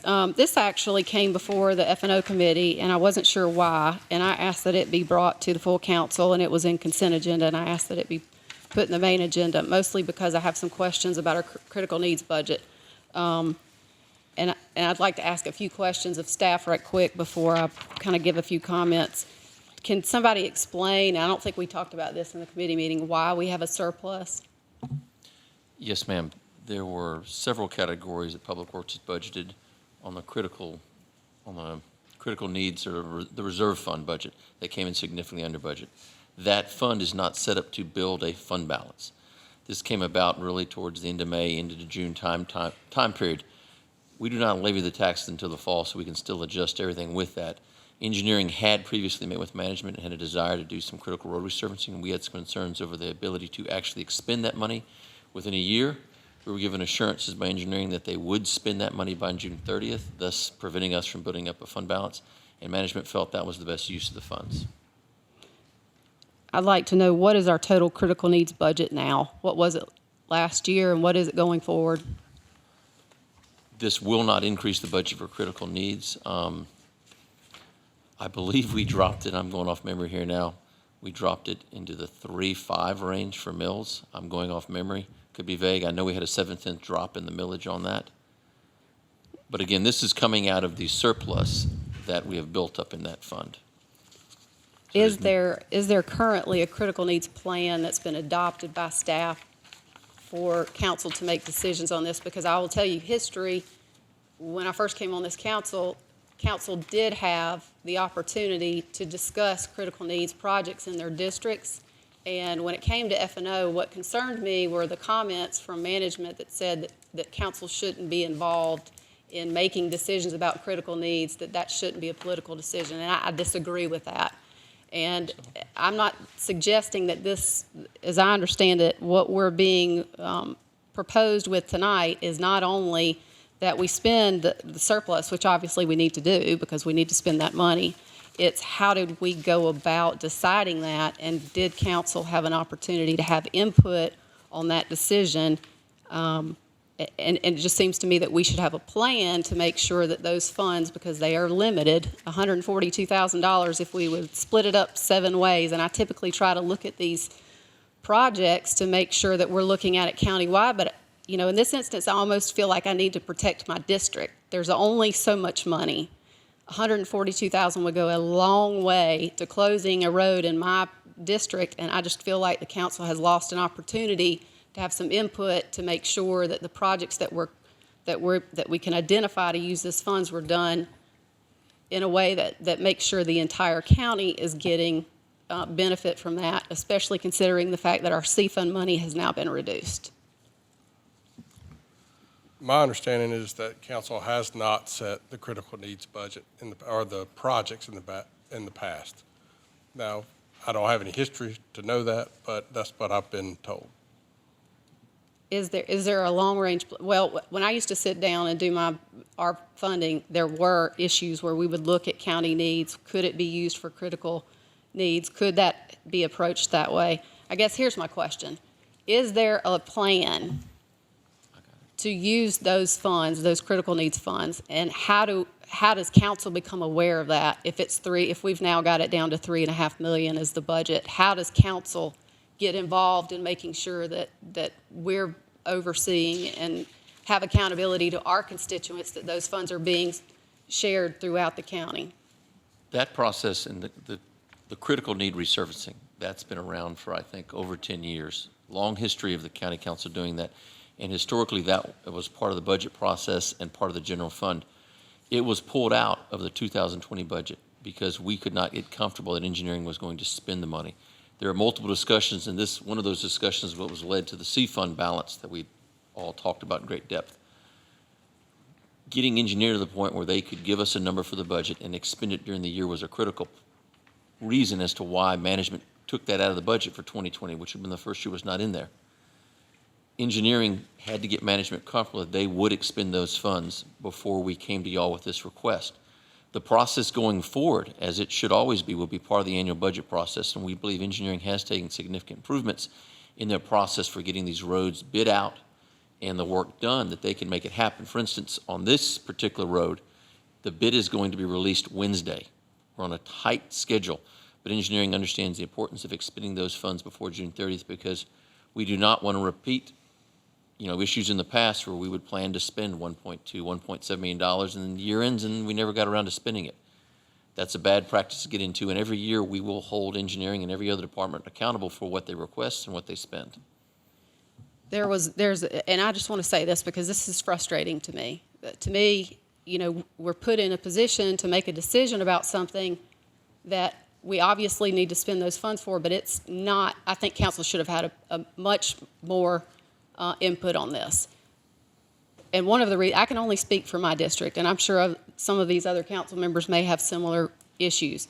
Lyle Boyd Road was done, and there was a problem, and there was a mistake that was made. That road is now only half paid because of something that could have been fixed with this critical needs money Yet we are now going to spend it. As I understand it, this motion, and I guess I need to get clarification from Michael Kendry. To me, the way this was presented on the agenda is that we're approving $1 million in critical needs funding, but really, we're not only approving that, we have to approve the project at the same time. The recommended project from staff. I would say yes if that's how it's couched in the summary. I don't think that it is. So I made the motion to approve, but I think it was only to approve the $1 million in critical needs funding. I think we ought to have more discussion and more council input before we decide the project, and I think that council should be given that opportunity. Dr. Black. I think Ms. Cox makes a good point. I mean, anytime you spend taxpayers' money, that's the domain of this council to oversee it. So if it's going to be spent and we're going to take the responsibility, you know, I think, like I said, she makes an excellent point. Now, the road in question, I have no issue with. It sounds like a logical choice, especially if it's for enhancing economic development for businesses in that area. But I think the process could be cleaned up a little bit for better transparency per Ms. Cox's points. Mr. Roddy.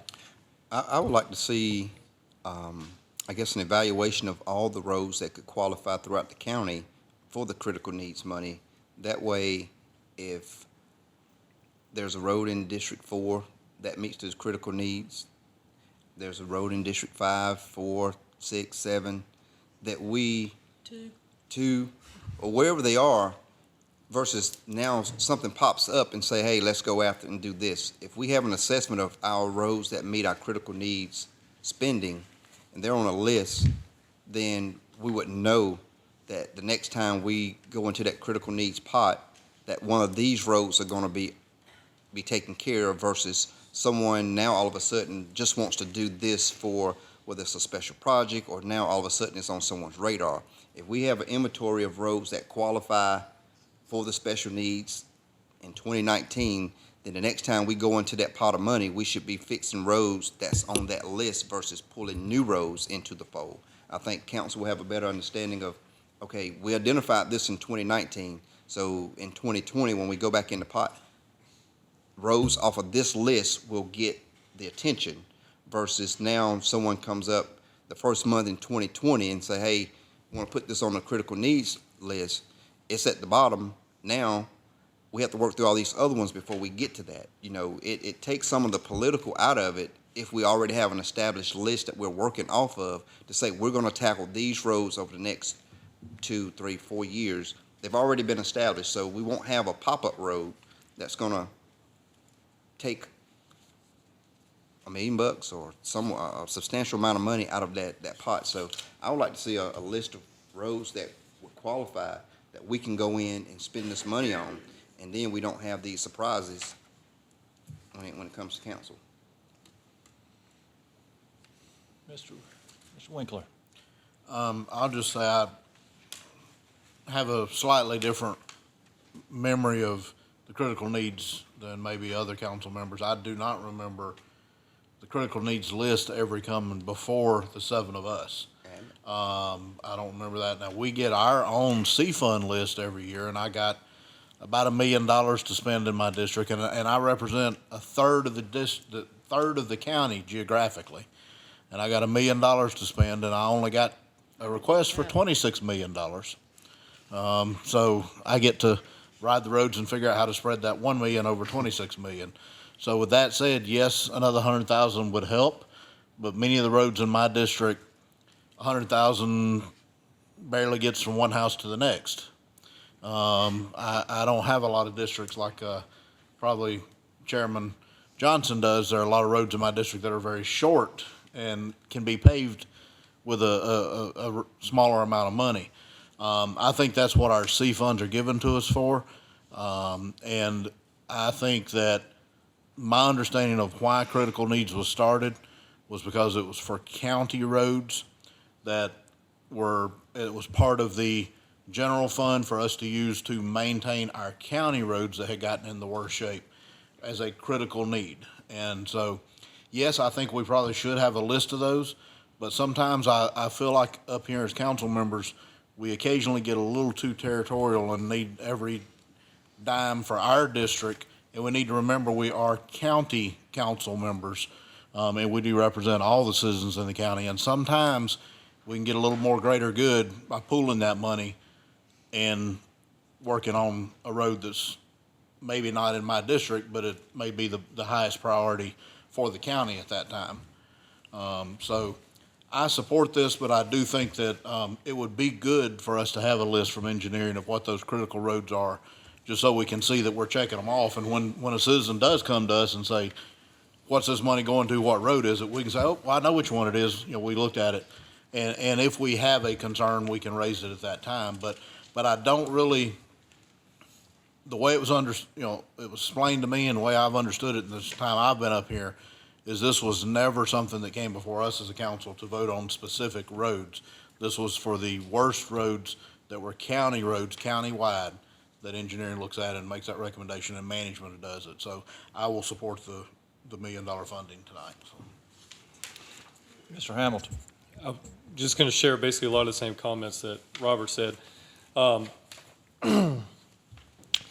We do have the C funds to address needs within our own district, and I agree. I think if there wasn't at least a small pot of money that we could point to say, this is going to the critical needs, because I think Robert's absolutely correct. If we all were voting on every single one of those, we would all vote for a road within our own district, and that money may not ever get spent because we can never agree on how to spend it.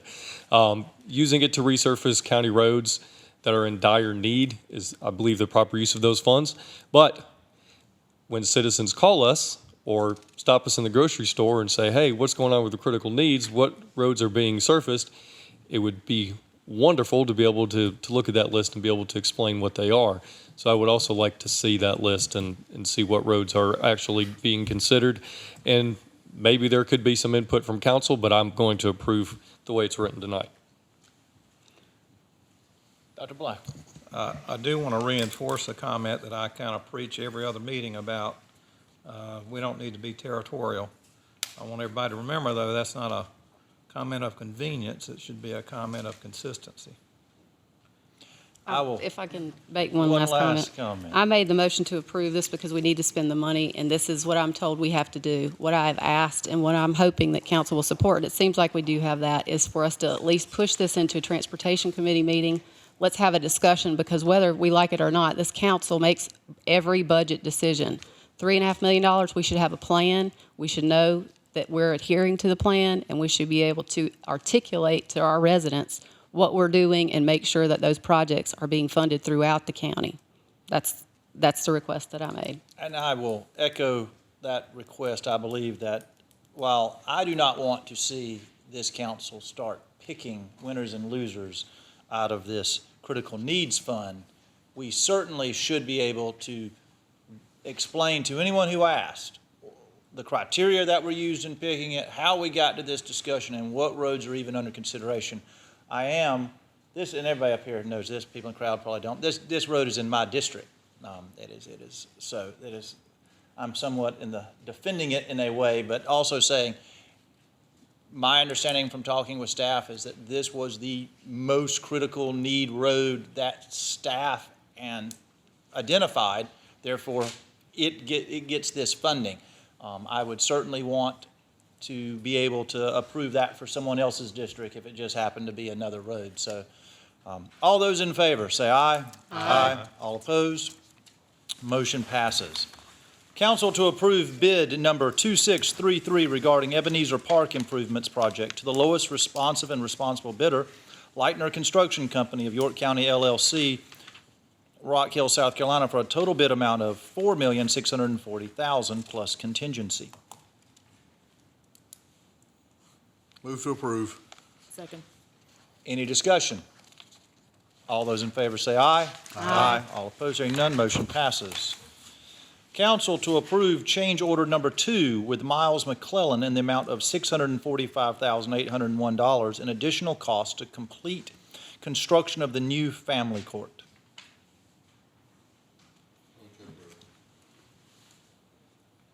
Second. Any discussion? I just have a comment. It's my understanding Yes, ma'am, Ms. Cox. that we are still even with this change order, going to be within our total budget for the referendum projects, and that this is recommended by our county finance treasurer, whatever you are, Kevin. Yes, ma'am. Both those statements are true. Dr. Blackwell. Is Jim? Kelly is here. Okay.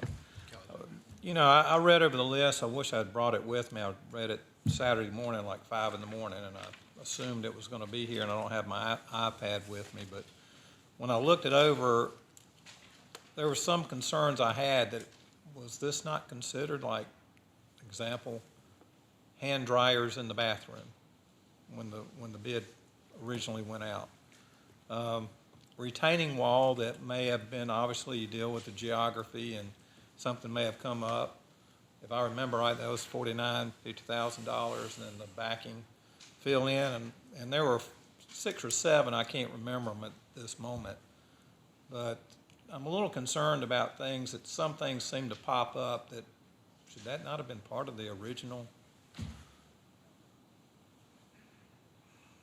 plans, for lack of a better word?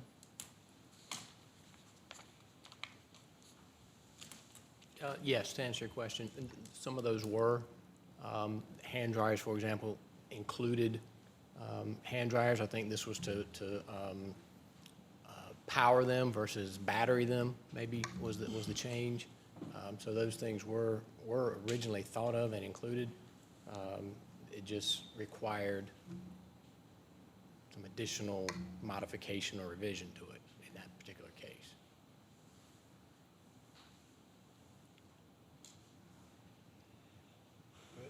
Or as good as you're going to get. There you go. Any other I have questions or I have discussion? a breakdown, if you want to know the breakdown of what the costs are associated with. I don't know how deep you want to. If you want to dive a little bit, yeah. Okay, just of the 645,000, 3 categories we broke it down into: owner requested stuff, allowances or overages and scope changes, and then design issues. And it was almost I'm sorry, I'm having trouble about a hearing. third is what it ended up being. So I don't know if that helps or hinders. So it's about 210,000 in design issues, roughly 210, 215, and then third between design. Owner requested, and then allowance, overages, and scope changes, yes. Gotcha. It's about a third.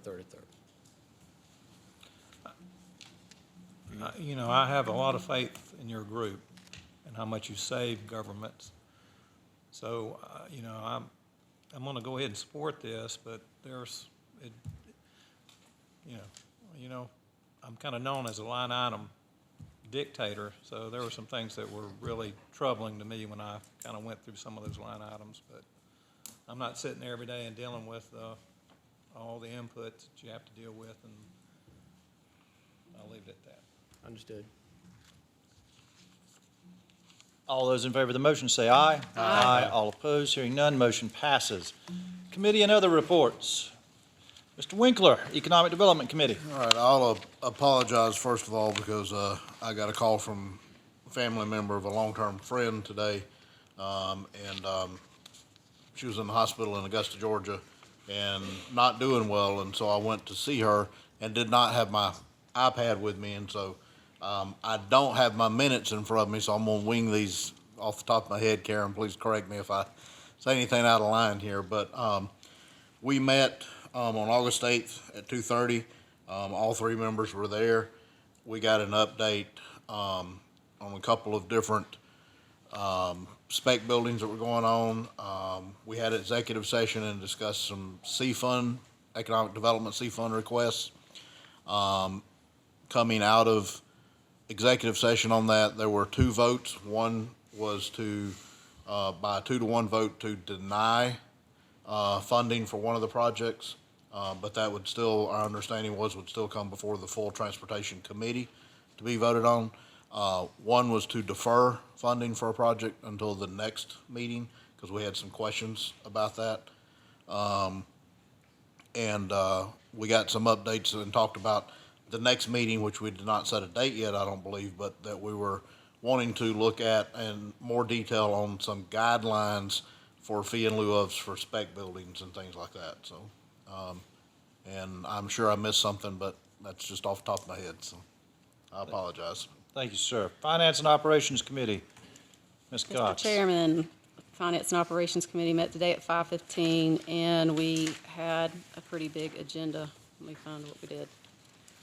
We had a finance update that our county auditor came and gave us a presentation in which she and our treasurer indicated that there's a statutory requirement that the auditor has the duty to calculate the bond millage rates for the school districts. And apparently that's going to be a significant change for several of the school districts. I've asked that this information that was just presented to us today be sent out to all the council members immediately so everybody has access to that. There was no action item taken on the F&O committee. It was simply to provide information about the statutory duty that's required. We also did consider applications for service on various boards and commissions, and the recommendations that came out of committee are for Culture and Heritage Commission, Dale Dove, second term for District 6, Leslie Fire Tax Board, Paul Watts, first term, York County Library Board, John Nick Bramblett, District 7 for second term, Keep York County Beautiful, Karen Hedrick, District 7 for a first term, Faith Funderburk, at large for a second term, Board of Disabilities and Special Needs, Max Abilities, Keith Martins, District 7 for a second term, Catawba Regional Workforce Investment Board, Michael Gettings for a first term, Rock Hill, York County Airport Commission, Manning Kimmel and Pickens Freeman, both for second terms, Stormwater Appeals Board, Matt Velkovich for a 3-year term, Beth White for a 2-year term, James Fatula for a 3-year term, David Dixon for a 3-year term. Based upon information that was provided to council, we've left one seat open to allow the 90-day time frame to sit out there in order to fill that slot. This board needed to be filled per staff immediately because there is already a pending appeal to which we have to respond to within 30 days, and this will give us time to pull together a board in order to address that question. Lake Wiley Marine Commission, Raymond Weber for a first term, Zoning Board of Appeals, Jeff Hunter, District 1 for a first term, Board of Assessment Appeals, Janice Carlisle, District 1 for a first term. We also received an update from Michael Kendry on some proposed revisions to the ethics policy that we have, and I've asked that that get circulated. There was no action taken by Finance and Operations, but I've asked that that be circulated to the rest of the council. Thank you. Council member new non-agenda comments, and I'm going to lead off. I happened to attend the Finance Committee meeting today and was I had read the agenda, knew that this was going to be discussed about the millage, setting millage, and a handout was handed out. Is there a way that every council person, before they leave here tonight, can be given this handout? I mean, I'll give you mine and you make copies. I think if you're not aware of that, this literally was just handed to the committee today. If you're not aware, you need to speak with Mr. Madden before you leave tonight, because each school district you represent, their millage is changing, and you need to be able to answer those questions starting later this week.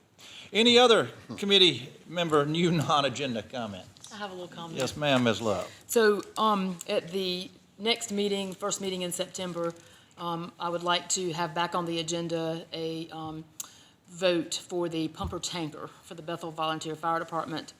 And that is in light of a letter that we received from Blue Granite Water Company, which I made copies for everyone, but it cut off the page. So if it's okay, I will email. Can I email everybody that? And this one just, you can read it, but it's hard to decipher. But basically what the letter says is that we have an issue with water in Lake Wiley, and it goes well beyond the fire department and the hydrants not having pressure. So anyway, we would like to bring that back up. We have done presentations for county management, our chairman, and 2 other council members to show the need for the pumper tanker. And so we'd like to have that back on the agenda in September for a vote. Any other new non-agenda comments? I saw you conveniently looked the other way. I didn't You knew you weren't gonna miss me. I didn't know your voice had anything left in it, Mr. Riley. Please, go ahead. I'm drinking green tea, so I'm good. I have two quick comments. I sent out an email to Karen and Eric, a little over a week ago. I'm part of NACO, that's a National Association of Counties, and at our conference we had back in July, part of that conference was planning for Earth Day 2020, which is April 22nd. I want to make sure that it's the 50th anniversary of Earth Day, and I think we do a good job in York County of recycling and trying to educate our citizens, and I think this will be a great time to plan ahead to make something really, really big for the 50th anniversary for Earth Day. So I'll be getting with Karen and Eric, and as well as Allison, is it Allison Love over at the, Allison Woodruff. I thought we had two Allison Loves.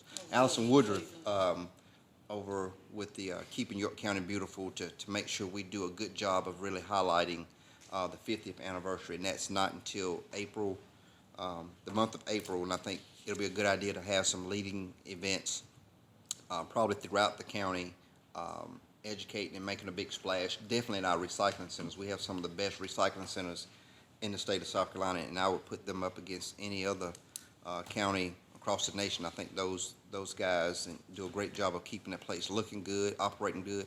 I know we've had some challenges over in Fort Mill of getting some things situated, but I really want to make a big splash for the 50th anniversary for Earth Day. And also just thank Aubrey and Ryan from Farm Bureau for bringing us our nice little baskets. I'm getting into the fruits and vegetables, so they're going to come in handy. So that's it. I got one. Ms. Scott? So, I can't remember, is it 2 weekends ago?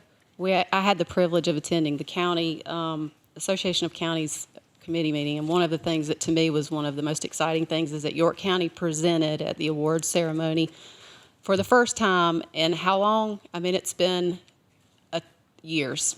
Trent Ferris and Andy Merriman went on behalf of York County and made a presentation to the Association of Counties that had to do with the documentary that was done by Trent and all of the good work that they had with PR. It was a tremendous effort on their part. It's the first time that we've participated in that in a very long time. I was very proud to be associated with York County. I'm very thankful that they should have won it. And I think with more and more participation at that level, that I think we'll see York County do better. But it was a great presentation. They did a great job, and kudos to you for being there and doing that. And Mr. Winkler? I'll second what Councilmember Cox just said, and also I'll throw in one other thank you in there, because I know Trish had a lot to do with that as well. She worked hard on all of that. I think y'all did a tremendous job, and I think the county should be proud of what happened. I do want to remind everyone that this Saturday is Summerfest here in York. It's what's been billed as the largest one-day festival in the state of South Carolina, and unfortunately, it may be the last Summerfest in York. So please make sure you come out and support it. The Greater York Chamber is who puts that on every year, and the Chamber has struggled financially over the last few years, and they've decided to fold themselves into the Rock Hill Regional Chamber. And so that puts Summerfest kind of on a precarious place right now. They've talked about maybe doing something with a Fall Fest or something next year, but nobody's real sure who's going to run it or what will happen. So everyone come out for I think it's the 36th year of Summerfest. It should be a good event. A lot of food and a lot of activities for the children, a car show. It'll be right in downtown York. The main block downtown will be closed off. And if you like to hear local city and state elected officials speak, you can come at 10 o'clock to the opening ceremonies on our beautiful courthouse over here and listen to them speak. I will not be one of them, but I'll be there. Thank you. Do we have any citizen concerns? Outstanding. We have a motion for executive session. Yes, sir. Move we go into executive session for a personnel matter, county manager evaluation update, presentation by Finding Great People, a contractual matter for Project Avalanche update, contractual matter and project origami, receipt of legal advice of Blue Granite, receipt of legal advice of the Daimler property, receipt of legal advice of the Planning Commission, legal question for council, and contractual matter, consideration of an RFP for responses for county manager, consulting firm search and selection of firm. Second. Any discussion? All those in favor say aye. Aye. Motion is approved. Before we go into executive session, I would like to point out that the new interim director for the museum is here. I would encourage everyone on council to introduce yourselves, and please, sir, you come up, but we will go into executive session at 8:20. Thank you. We are back in session from executive session. Is there any motions? Yes, sir. Motion to authorize contract negotiations with Renee Narlock, for, associated for the county manager's position, so. Second. Consulting for, yes. Any discussion? All those in favor say aye. Aye. All opposed, hearing none. Motion passes. Or motion to adjourn? So moved. Second. We are adjourned.